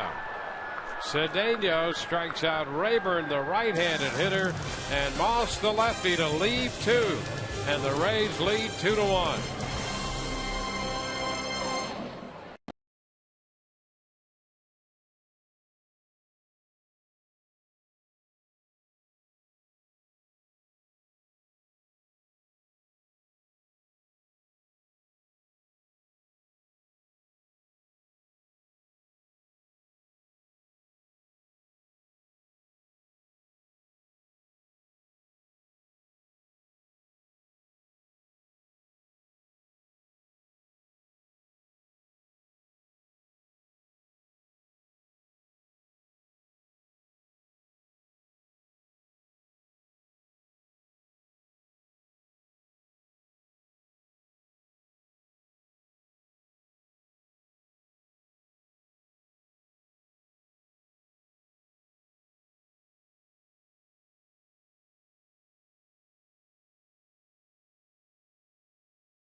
Well, Nathan Karns in the Rays dugout. You know, here's a situation where you don't want to come out of the game, but you certainly appreciate what Cedeno does to end that inning, and smiles all around now for Karns. Yeah, Nathan Karns was very, very good tonight. You know, he gave up that leadoff double to Jason Kipnis, a single to Francisco Lindor, and wild pitch run in, and that was it. Then he went to work, and he did a great job. You know, gave up those 2 hits to start the 6th inning. At that point, you knew his outing was in trouble, but the way that he came back and struck out Santana on the changeup, nasty pitch, gives way to Xavier Cedeno, who comes back to strike out Rayburn, and then puts away Brandon Moss. You could not have asked for a better ending to that inning. And we go to the 7th inning. Logan Forsythe takes a fastball from the right-hander Carlos Carrasco, and that's a strike. Logan is 2 for 2 tonight. Average up over 280 now.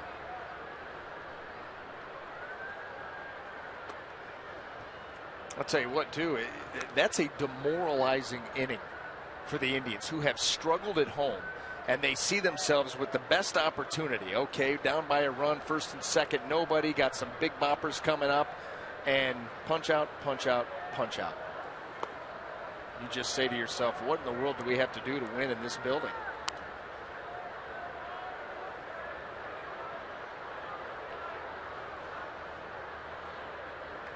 Two-1 to count to Logan.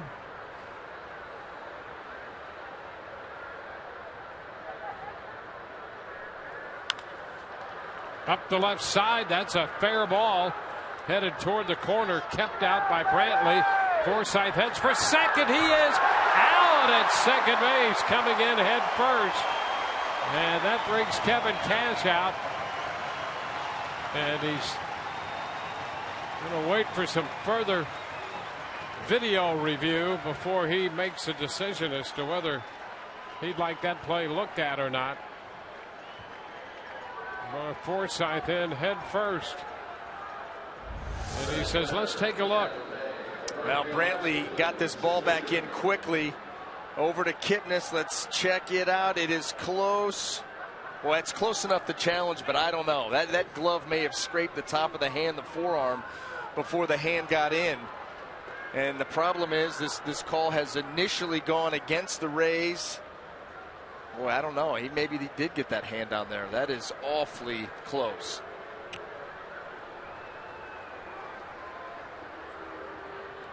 I'm going to tell you, it is very, very close. He tagged the left forearm before the left hand got to the bag, but was the right hand already on the bag? Well, they'll review all of that here on the Rays challenge. I don't think this ends well for the Rays. The call in the field has gone against them, clear and convincing. I was not convinced. You could question it. We'll see. Tim Welke, the crew chief, along with Toby Bassner, the second base umpire, who made the call. Well, Michael Brantley, first of all, put himself in a great position to throw. That ball lofted down the line. He got around its spin with an accurate, strong throw. So you got to give a lot of credit to Michael Brantley in the way that he went after that ball. Didn't concede the double. And you see Welke moving that conversation along toward the first base side, because they were in the direct line of fire of Carlos Carrasco, who's continuing to keep loose on the mound. So being a vigilant umpire and the crew chief, he says, let's move this along to safer ground. And that's a good move right there.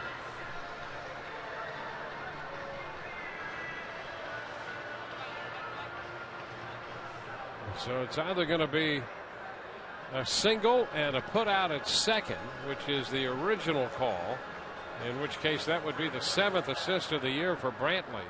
A couple of things for Brantley. Good job keeping it out of the corner, and then to make the play at second and to get the call initially. And if the Rays somehow come out of this on the upside, it would be a double for Forsythe, so we'll wait and see.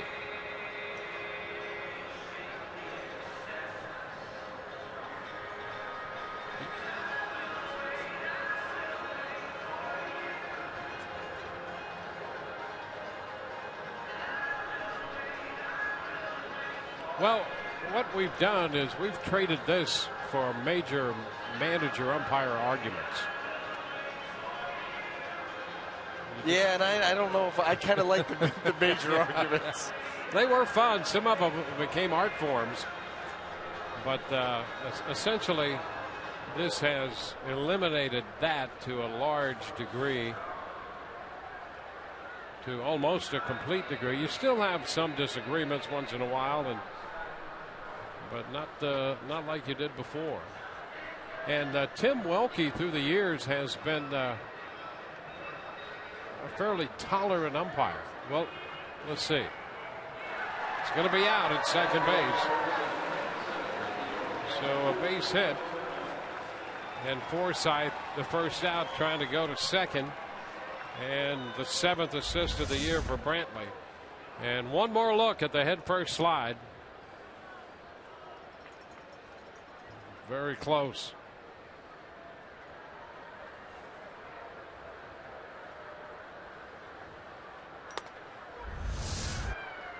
Steven Souza Jr. takes a strike.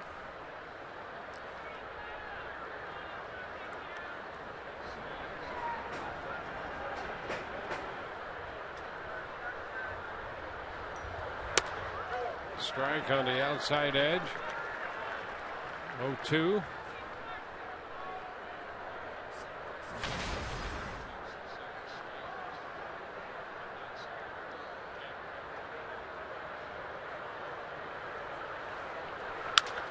Up the middle, behind the bag, and right there's Kipnis with the throw. Santana cannot hang on. So the Rays get a base runner with one out here in the 7th inning. Well, Kipnis has been all over the field tonight for the Indians. In prime position again. Stop, throw a little bit low. Carlos Santana. Now, most of the time you see a first baseman make that scoop. Not that time, and he gets some speed on the base paths. So that's a base hit for Steven Souza Jr.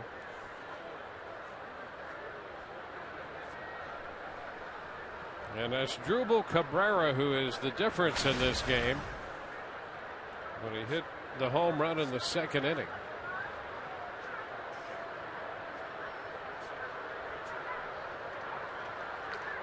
Over to first, and back in is Souza.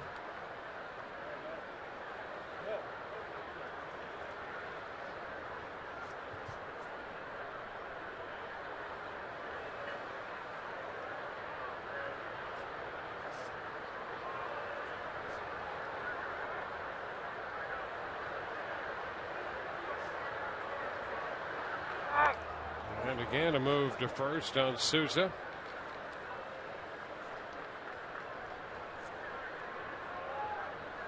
Well, Souza with 8 steals on the year.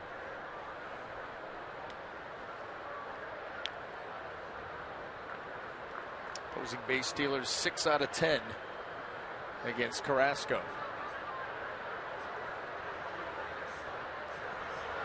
And the pitch is down.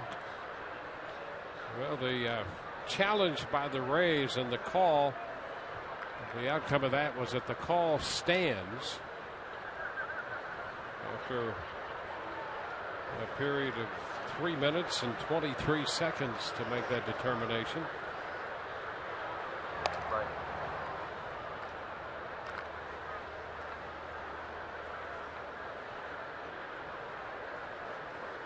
One on, one out.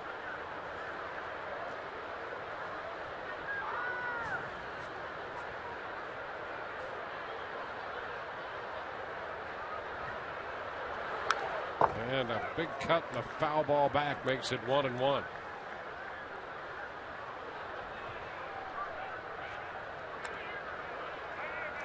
Rays trying to add to this 1-run lead. And speed at first in Steven Souza Jr.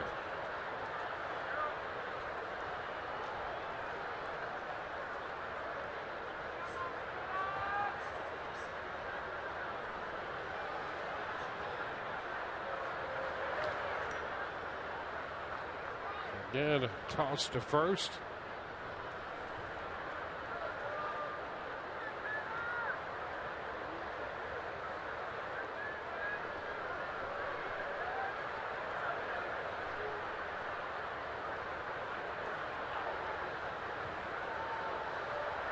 Runner goes, and the pitch is foul back. So the Rays had Souza on the move. And Souza Jr.'s out there asking foul ball. He liked the jump that he got. Chance there to swipe a bag and has to start all over. Well, a couple recent additions to the staff. Manship and Crockett loosening in the bullpen.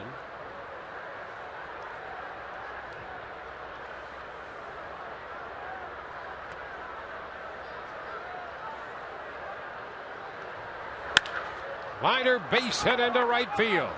Souza on his way to third. That will set up first and third for the Rays on the second hit of the night for Asdrubal Cabrera. The Rays have 3 hits in this inning. Now men at first and third. Finally starting to get to Carrasco here after the early home runs. Some line drives here, some base hits. Rays threaten again. We got a great opportunity here. First and third, 1 out. It means you're going to stick with Carrasco because the ability to strike a hitter out. And Jake Elmore, who has grounded out and has been called out on strikes, is the hitter. Takes one close. 1 ball, no strikes.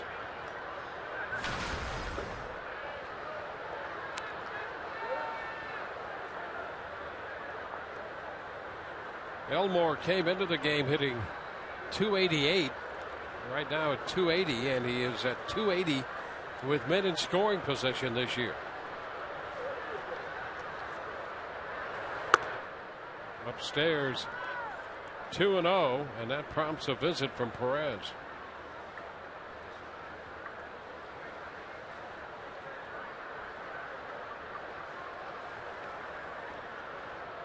I'm trying to figure out what you're going to do here with Jake Elmore. Down 2-0. Or behind 2-0 in the count. Runners on first and third. That advantage has started to swing Elmore's way. We got a pitcher sitting on 96 pitches. He made 99 his last time out. His season's high is 114. 2-0 the count to Elmore. And up and in, moves him back. It's 3 balls and no strikes. And these misses here to Elmore have been really wild. Not anywhere near the strike zone.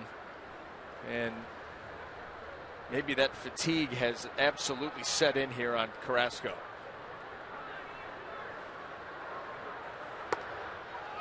Pitch taken 4, strike 1, 3-1.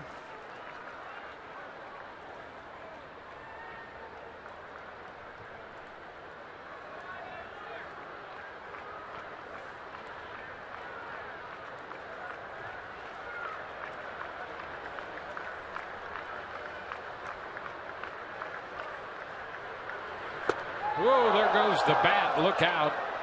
A swing and a miss.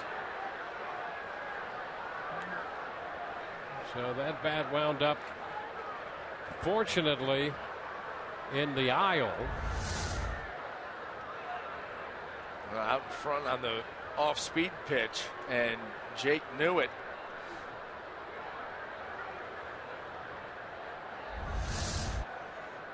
So a full count and a new bat.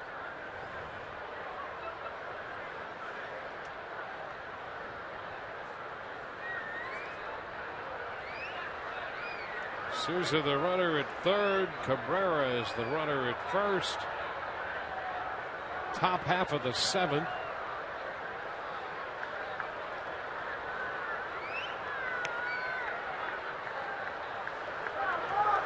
And a fly ball lifted into left field. Souza back to tag. Not too deep. Brantley's throw to the plate is not going to be in time. Souza scores standing up.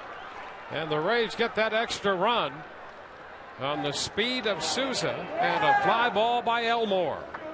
Tell you what, that fly ball by Elmore was just far enough. Michael Brantley had a nice shot here to try to get Souza Jr., but you're right, the speed of Souza Jr. wins out. Strong throw, better running. Brantley had picked up his 7th assist by throwing out Forsythe to start this inning. And even though that was not deep, Souza's speed just did beat him. And you'd like to see Asdrubal Cabrera at second base. That was a routine fly ball to left. He airmailed the cutoff man. You knew that they were going for the play at the plate. And so you got to tag up yourself. You would have walked to second base and had another runner in scoring position. 1 strike to Rivera.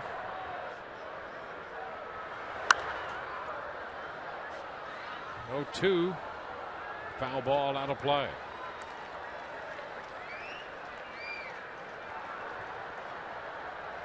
So Jake Elwood, with new bat in hand, delivered the fly ball.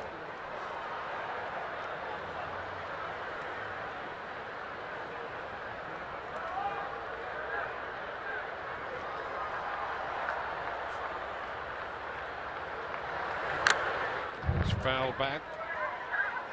Boy, Elmore continues to contribute in many ways for the Rays. Dwayne, we're receiving late word here. Yes. That Asdrubal Cabrera, and I didn't even see it because you're focused on the play out in left field, was running on the pitch. And that's why. There you go. Because that makes sense. Because if not, he's a savvy enough veteran to get back and tag. But if you're off and running, forget it. No way you can make it back. Here's a base hit the other way for Rene Rivera. The Rays collect their 4th hit. And that will get things back around and turn the lineup over again.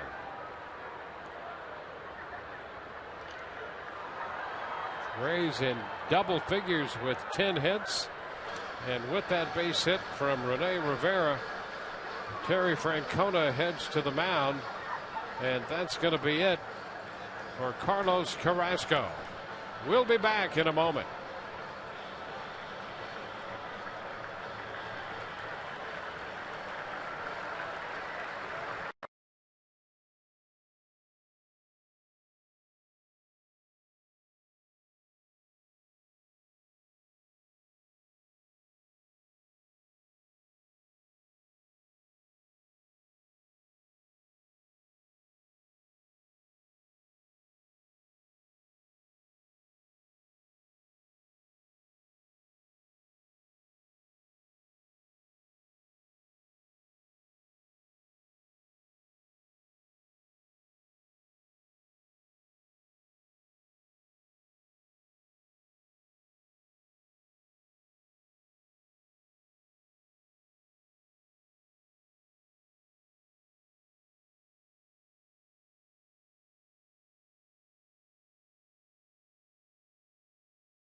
7th inning and get your best 70s outfit together.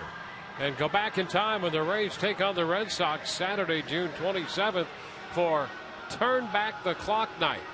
All fans receive a Rays retro headband presented by Florida Department of Transportation while supplies last. For tickets, call 888-FAN-RAYS or visit RaysBaseball.com. Rays up. And a special model for the retro headband coming up. Oh my gosh. Really? You too can look this good. Right there I was complaining why in the world I didn't get called, that foul didn't get called as I was taking the ball to the rim. I was clearly hacked, Dwayne. Joey Crawford told me to shut up. Well, the new pitcher is Kyle Crockett, the lefty, 23 years old, on to face Kevin Kiermaier. 2 men on with a run home, and the breaking ball is in there for a strike. Crockett just up from Columbus in a move made yesterday.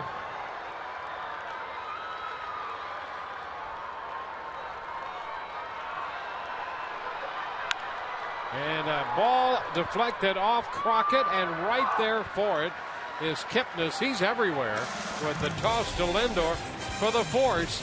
Rays get a run and lead 3-1.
If you call yourself a sports fan, you got to get DirecTV.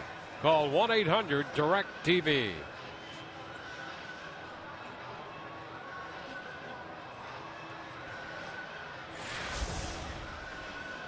Well, our GMC big matchup, and you can see over the last 3 games what the Rays bullpen has been able to accomplish. That's a 0. The most important number on that list. All the other ones impressive, no question, but no runs. They have been shut down. Kevin Cash has used them in a lot of different orders. I mean, for goodness sake, Steve Geltz started the other day in Washington. So Geltz, who did pitch 2 innings on Wednesday, picked up a strikeout, faced 6 men. So he's in this game in the 7th. Giovanni Urshela leads it off. He's 0 for 2. First pitch from Geltz is low. Well, the Rays managed to push another run across the plate. They lead 3-1. There's a long one down the line. That's going to be foul. Well, good distance on that one, but well foul. 1-1.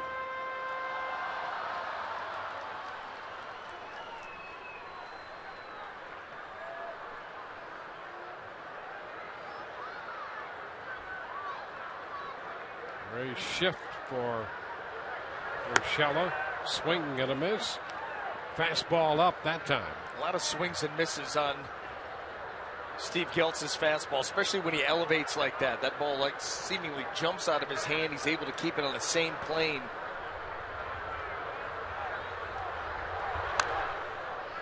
Cues this one the other way. Foul. 1-2 count. I'd climb the ladder again. I may go up an inch or two higher than that previous fastball and see if Urshela will chase.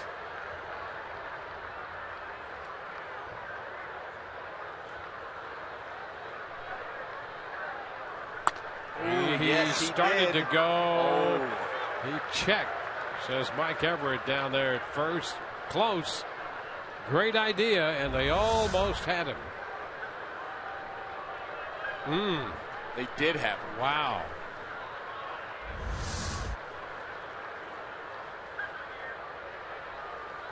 He got him this time. So he took care of him with a fastball up for the first out. Well, the bullpen has come in here. Got 2 strikeouts in the 6th and 1 to open the 7th. Steve Geltz said, "Oh, I'm going to get it done." There it is, strike 4. Now head back. There's another great shot. See, that ball just stays up, comes out of the hand. You know, Steve Geltz is not working with a real downhill plane. He's not that tall. And so he's able to come with that arm angle, with that firm fastball, and just keep it on a straight line. Like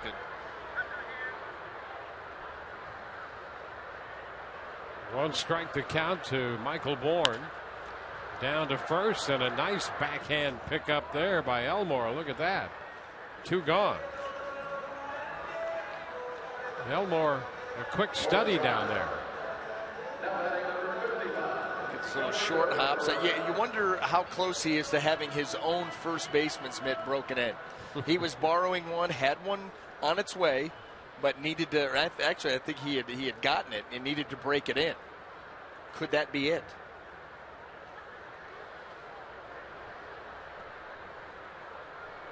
Here's the catcher, Roberto Perez. Skied to right. It's Souza under it. And it's a 1-2-3-7 for Steve Geltz.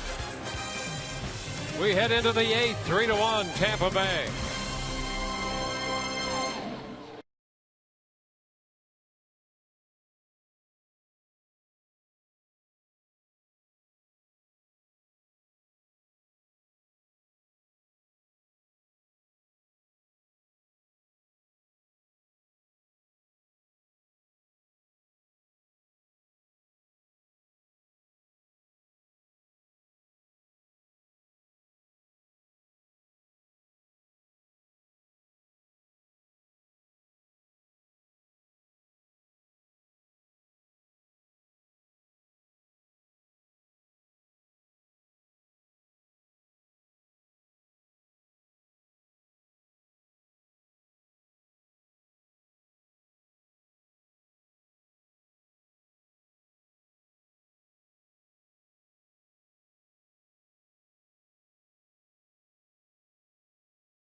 So the Rays are out in front as we take a look at our game summary tonight, brought to you by Gold and Diamond Swords, 3-1. Joey Butler and Asdrubal Cabrera have hit solo home runs. Nathan Carnes worked the first 5 1/3. Rays picked up another run in the 7th inning to make it 3-1 after Carnes gave up a first inning run. Cedeno and Geltz have followed as the Rays open this 3-game series in Cleveland. And Joey Butler's going to lead off the 8th. Butler, Longoria, and DeJesus will be up here against a new pitcher, right-hander Jeff Manship.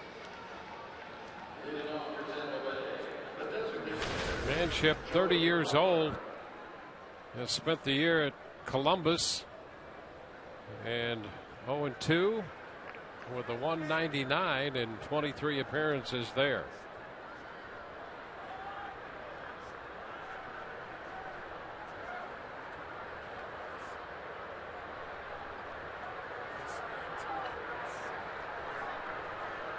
Butler with a home run and a single in 3 at-bats, and the pitch is a strike.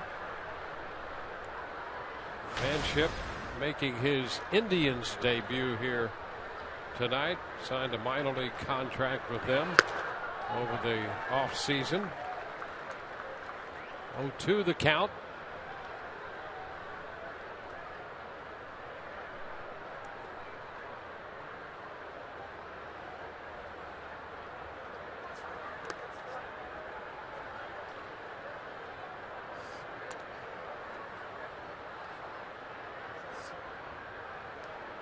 Butler homered in the first, grounded into a 5-4-3 double play in the 3rd, then singled to center in the 6th inning.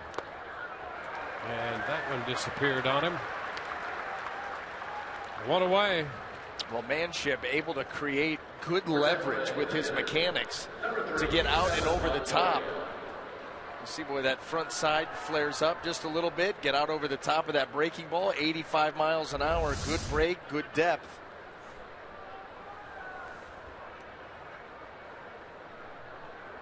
Here's Evan Longoria. Pitch is up. Carrasco worked 6 2/3, gave up 3 runs on 10 hits, a couple of home runs, 5 strikeouts. Kyle Crockett got a 1/3 of an inning. And there's a strike. Scott Atchison up in the bullpen. The lefty is Hagedorn.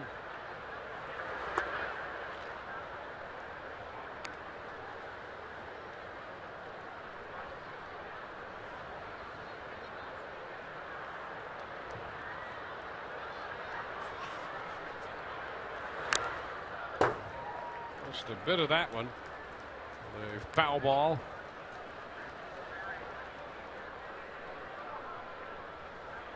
Evan struck out on a slider in the 4th and was out on a fastball up in the 6th.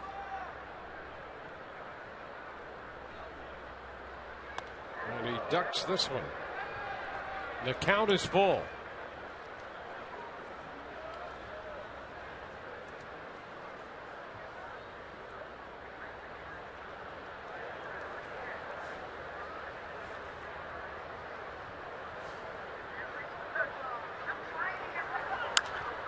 Popped up. Foul ball. Santana makes the catch right near the coaching box. 2 up and 2 down in the 8th.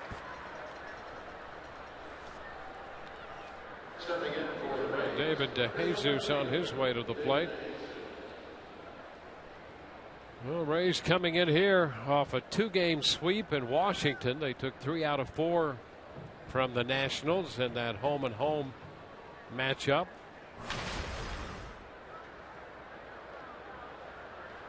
Rays after their 39th win tonight. There's a strike. Hold a 2-run lead in the 8th.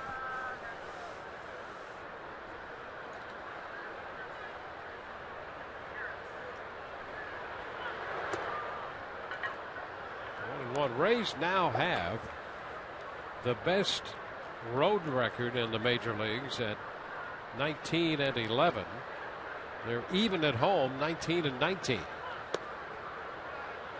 I always find that interesting. Tropicana Field should not be. It should be a huge advantage. Yeah. For the Rays. You always figure your home should be an advantage. Yeah. The Trop should be a big advantage. Yep. One would think.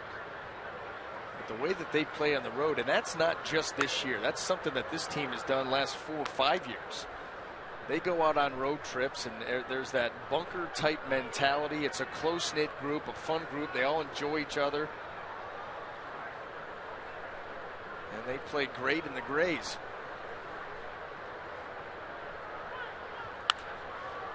Fouled out of play, pulled into the seats down the right field side.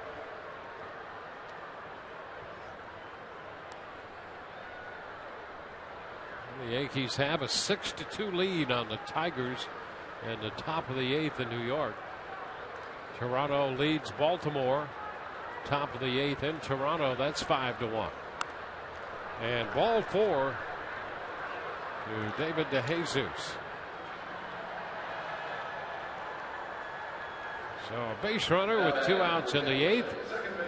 Erasmo Ramirez will be pitching tomorrow. We'll hear from him on Rays Live tomorrow, the pregame show presented by your Gulf Coast Honda dealers. And Orestes will break down Corey Kluber. The Rays will see him, and he pitches tomorrow night.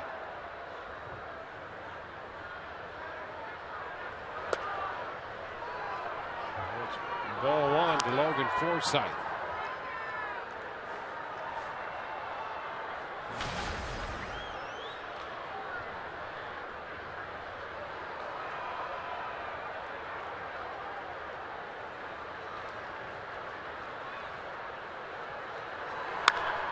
Line shot. Oh, just foul down that left field line. Boy, that would have been interesting. Forsythe just missing a double that would have given DeJesus a great chance to score another run. Now David DeJesus, 2 outs. He's going to be running on contact. This ball's absolutely powdered. Just a couple of feet. Tim Timmons on the call.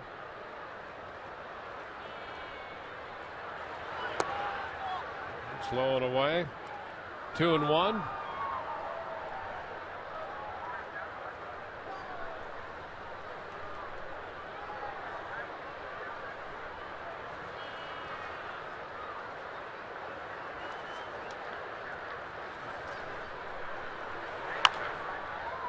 Take the count to 2 balls, 2 strikes. Foul ball rolling down the third base side.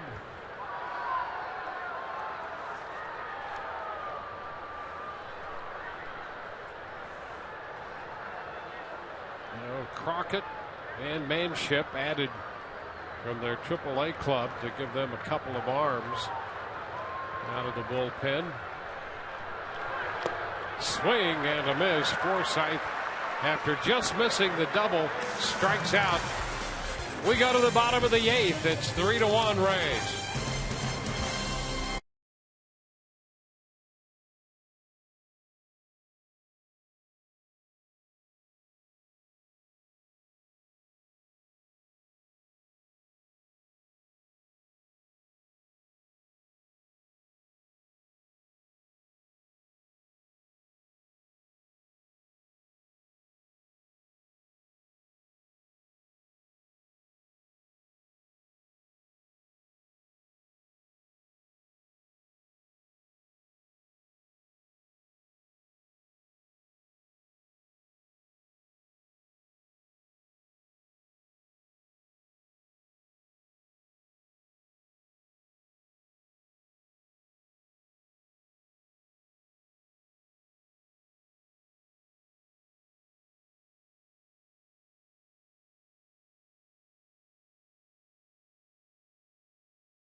Tampa Bay Radiation Oncology. When cancer strikes, strike back with CyberKnife. By Hattrick's Tavern, proudly serving Rays fans for 18 years.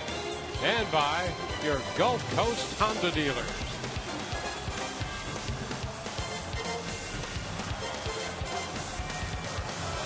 On to the bottom of the 8th. The Rays and the Indians opening a 3-game series. And Jake McGee is on the hill.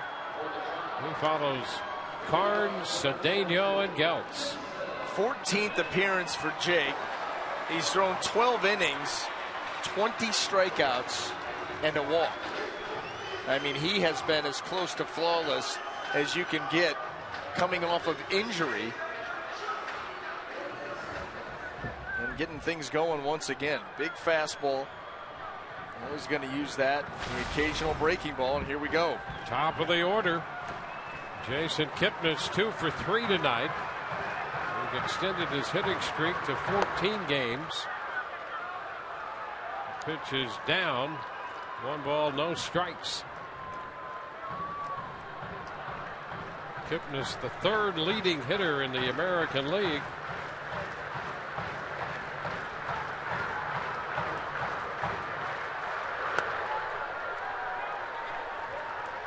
Ball 2.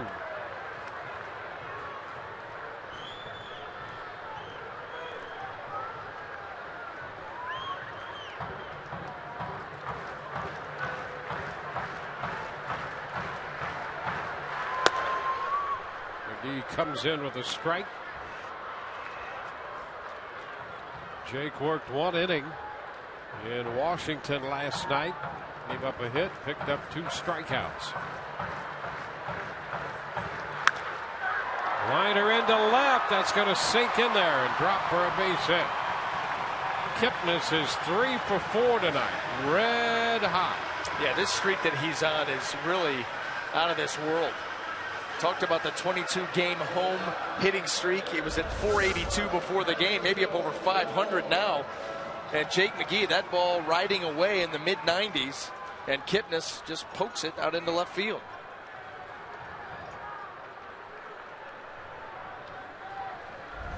Seven hits for the Indians. He has 3 of them. Francisco Lindor, who's up here now, has 2 of those hits. Bunted his way on in the first. Fouls it back, strike 1.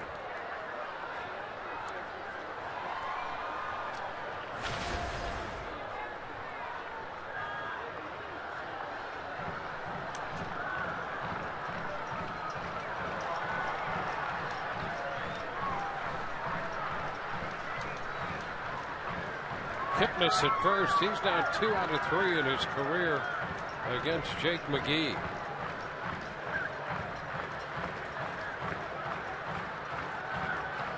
Lindor sees him for the first time.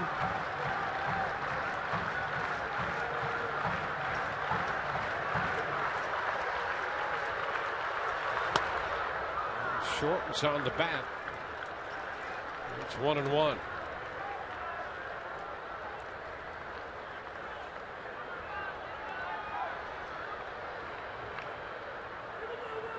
Scored a run in the first on Butler's home run. Indians scored a run in the first. Rays got a run in the second on the home run by Cabrera. Pop fly short right toward the line. Long run. Souza got it. They're going to get a double play. They double up Kipnis. What a catch by Souza. Coming in from right field. Right on the line. He grabbed it. Looked up and realized Kipnis was far off the bag at first, and they doubled him up. It was so far away from him. As he reaches, he's going to have to slide here. Kipnis, he's halfway to second base with the idea of maybe getting over to third if this ball falls fair. And here's Souza Jr. comes up with it, and Kipnis actually takes another step and a half towards second, and that makes it easy. What a catch right before it gets to the ground. He made a great catch over in Washington, and another great catch right there. Wow, what a catch. by Souza Jr. How about the throw in? Don't mess this up. Don't airmail it. Yep. He threw that thing straight into the ground. 1-0 the count to Brantley. Well, some outstanding defensive work by Steven Souza Jr. That ball did have a little hang time, just enough for him to get there and make that sliding grab.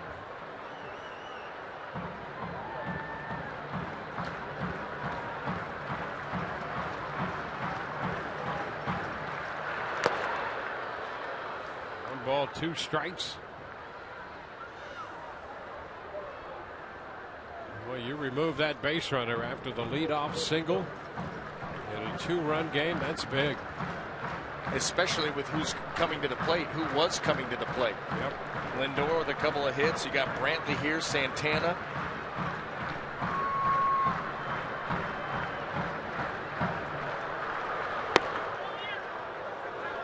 Pitch. Breaking ball, and it stayed in. Boy, you see these guys when they see a breaking ball from McGee, and they go, really? Am I seeing this for real? And they should. I mean, Jake McGee obviously the leads with that fastball, throws it over 95% of the time. So it is a rarity to see the breaker. And a cut and a miss. He's out on strikes on the fastball. 8th inning is over, and a great display of defensive work by Steven Souza Jr. on the pop down the right field line by Lindor. He gets there and doubles off Kipnis at first. Rays lead 3-1.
Tuesday, MLB returns as Matt Carpenter and the NL Central leading Cardinals take on Giancarlo Stanton and the Marlins in a game you can only see on Fox Sports 1. Coverage begins at 7 p.m. Eastern on Fox Sports 1 and streaming live on Fox Sports Go. In Cleveland tonight, the Rays and the Indians move into the 9th inning. The Rays have out-hit the Indians by 3 and lead by 2. And Steven Souza Jr. will open the 9th inning after that great catch in the bottom of the 8th. And he faces Scott Atchison. First pitch looped up the right side foul, and that's a couple of rows into and back out of the stands. So Atchison becomes pitcher number 4.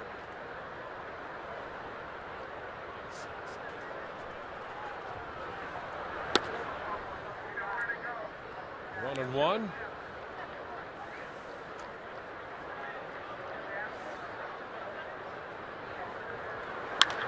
There's a long one. High and deep to left, and that baby's gone. Out of here. Boy, Souza hit some long home runs. And he hit that one off the digital clock out there. hanging breaking ball, and you're right. We talk about it all the time. Steven Souza Jr., there's a different sound when he makes solid contact. It's a very distinct crack of the bat.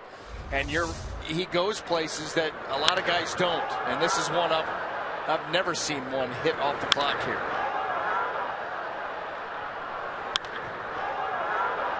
Just track this one. Come on. Wow. Come on. His 14th home run of the year. Now as Drupal Cabrera takes a ball.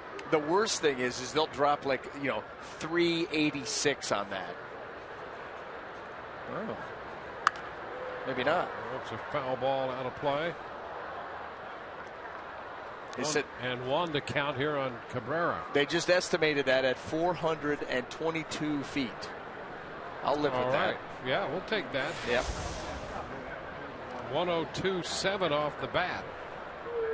Drove at 422 feet.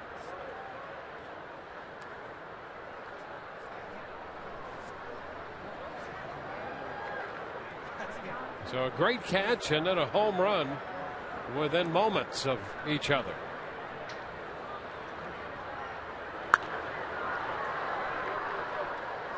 Out of play, a foul ball again. So the Rays now have a 4-1 lead.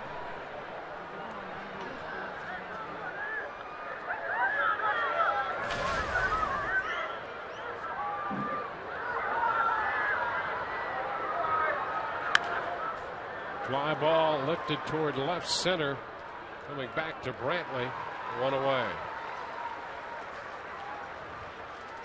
A 3 home run night for the Rays. Butler, Cabrera, and now Souza Jr.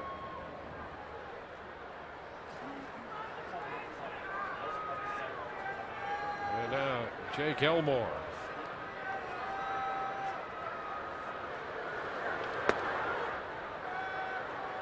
That's a strike. Elmore drove in the other run with a sacrifice fly, and Souza's speed allowed that one. 1-1. We got some word on Jake Elmore's glove. His first baseman's mitt. We did. Okay. Lifts a fly ball into center, and Bourne is there to make the catch. And that would be. And well, Todd said that the glove that Jake Elmore has gotten in and is breaking in is all tan. The one he's using tonight is still black and tan. And so it is not quite yet game ready. So he's still using the glove that they refer to as the doorknob because everybody has gotten a turn with it. I got you. So, well,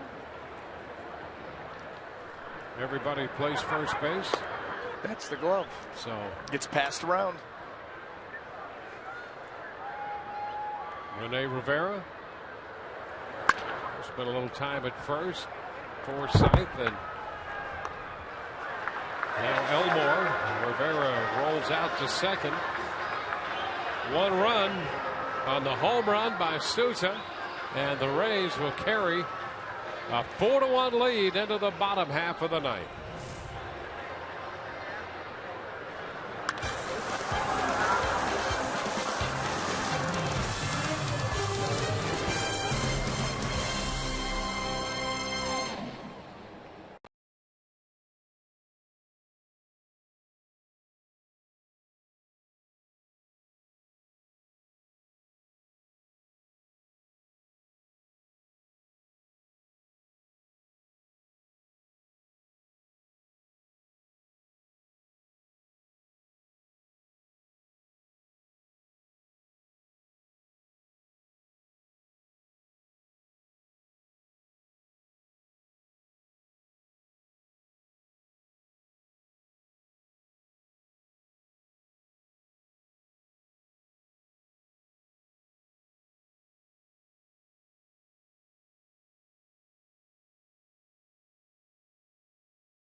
now 4-1. The Rays carry this lead into the bottom of the 9th inning. We have Rays Live post-game coverage presented by Checkers coming up.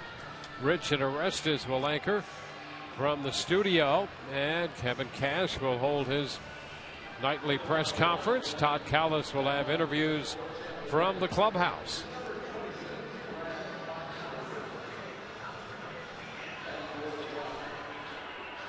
We're looking at Brad Boxberger. He is the 5th Rays pitcher. Tonight, Carnes for 5 1/3, then Cedeno for 2/3. Geltz worked the 7th. McGee worked the 8th, and now Boxberger on in the 9th inning. And he'll open it by facing Carlos Santana. 16 saves for Brad, 34 strikeouts, 24 2/3 innings work. We have 3 more outs here, as the Rays once again get some pretty good mileage out of their bullpen and look to finish the job. First pitch, Santana lofts a pop fly foul. Long run, and that ball is just out of the reach of Cabrera. He was the lone man on the left side of the infield. Had to cover a lot of ground and almost got there. And be careful. You know, you got the tarp sitting out there outside that low wall. You don't want to get anything caught there, anything go wrong, as valuable as Cabrera is at shortstop.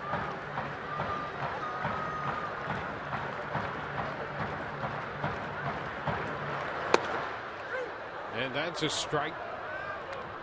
0-2. Santana shaking his head. Yeah, who do you believe? Santana, Tim Wilkie makes the call. Santana, pretty good idea. The strike zone, not a fan of that. He lifts this one toward the line and left. De Jesus, that ball is just foul, and he makes the grab. 1 away.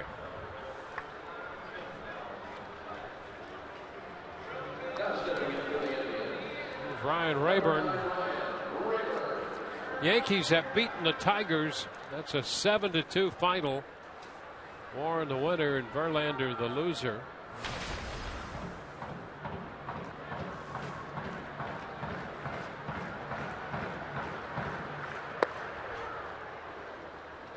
Pitch to Rayburn is a strike call.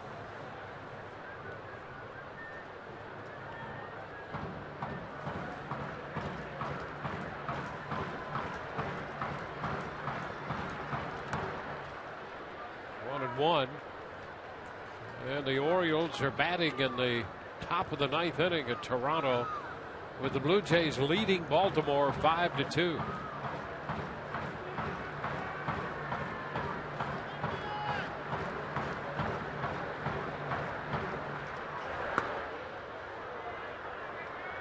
Two balls and a strike.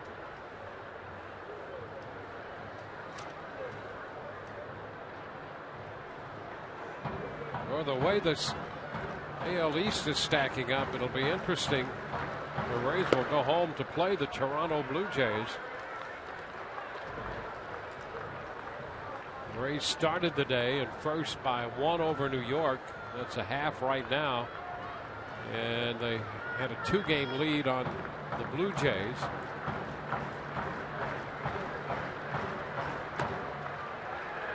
There's ball 4. Rayburn draws a 1-out walk. Only the 2nd walk by Rays pitching tonight. Nathan Carnes gave up 1 walk in 5 1/3. Brandon Moss will be the hitter.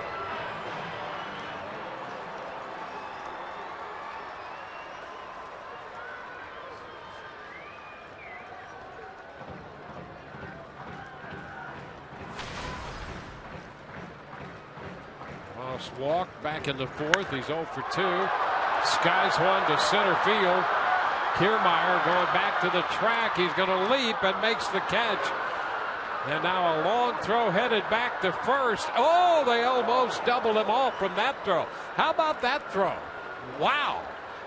The catch by Kiermaier, about a step from the wall. He made his leap to make the catch. And then he unleashed one heck of a throw back to first, and they almost double up Rayburn to end the game. You wonder if he doesn't jump, he may have gotten him. Because he really didn't need to at the end of the day. He's trying to cover it, make sure that he makes the catch, but almost didn't need to jump. And that little bit of extra time, that throw was impressive. You're going to see a lot of baseball before you ever see that again. Yeah. Wow. So we've seen a couple things here late in this game. The home run by Souza Jr., not to speak of the catch he made. That catch and that throw by Kiermaier, unbelievable. Well, if you could see from our perspective the Stanley sign to first base, that's a long way. And that was a short one hop. Fouled back by Urshela. Here's the third baseman with a count of 1-1. Boy, that throw trying to double up Rayburn. Just truly remarkable.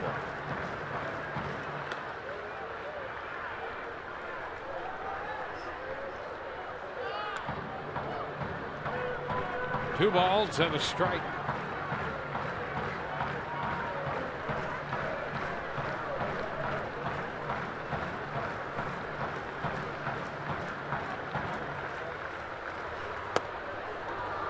Two and two.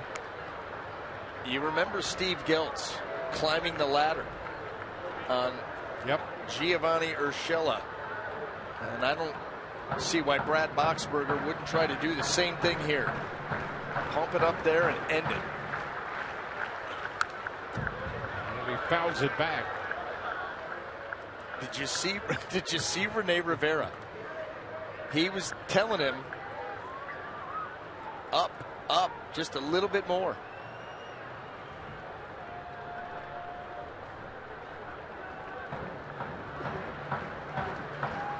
Two and two.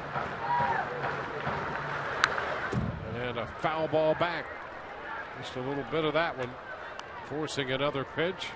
Well, he's finally cut down on the swing and just tried to get to it. I think he's starting to get wise here between Geltz and Boxberger. But about the time you do that is about the time that Boxberger will throw that changeup. And you're in trouble with that too.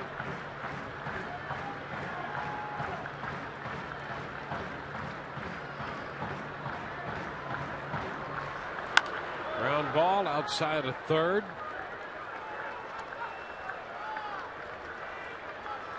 Bases have a man at first, two gone. The base runner is Rayburn. Juice him up again, and the ball game will be over. Here it is, letter high. 2-2, and that's inside. Down to second goes Rayburn on indifference. Well, and you want to make a pitch here, and you don't want to bring the tying run to the plate. And I know it's Michael Bourne, not exactly a big-time power guy, but you don't even want to mess around with it. Finish him. And he lost it. He missed with the fastball. 2 walks in the inning. 2 men on with 2 men out.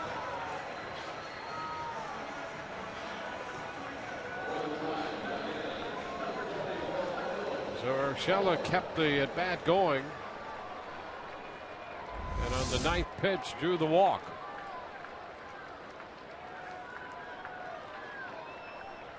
First and second, 2 outs. Michael Bourne, the hitter.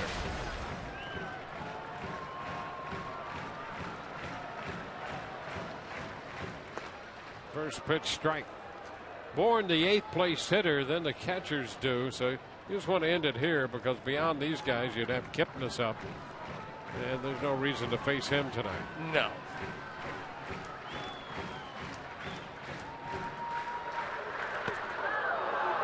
Two.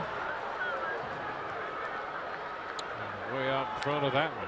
Well, he threw the changeup for a strike, called strike, to lead this at bat off. Then he comes to the changeup below the zone. That is effective use of that pitch. And now you're 0-2, and you can do anything you want here to Bourne. Strike 3 called. Fastball got him looking. to end this one. And the Rays take game one of this 3-game series from the Indians in Cleveland. It's a 4-1 final. The Rays hitting 3 home runs and some outstanding defensive work as well for the Rays in a 4-1 victory over the Cleveland Indians. 4-11-1 for the Rays with 5 left. 1-7-0 with 7 left for Cleveland. Carnes will pick up the win, his 4th of the year. Carrasco, the loser, 8-6. Boxberger closed it out. Tonight, the Rays hit 3 home runs and raised a total of $37,500 for prostate cancer research. To make a donation, you can go online to homerunchallenge.org. So the Rays came in with 2 wins in Washington. They have their 3rd win on this 5-game road trip, taking the opener from the Indians at Progressive Field by a 4-1 count. Butler homered, Cabrera homered, so did Souza Jr. And right now, Todd Callis standing by on the field. Dwayne, thanks. With Asdrubal Cabrera, your return back to Cleveland. Pretty good night for you. How did it feel to be back here and be in a visiting uniform? Oh, that feels good, man.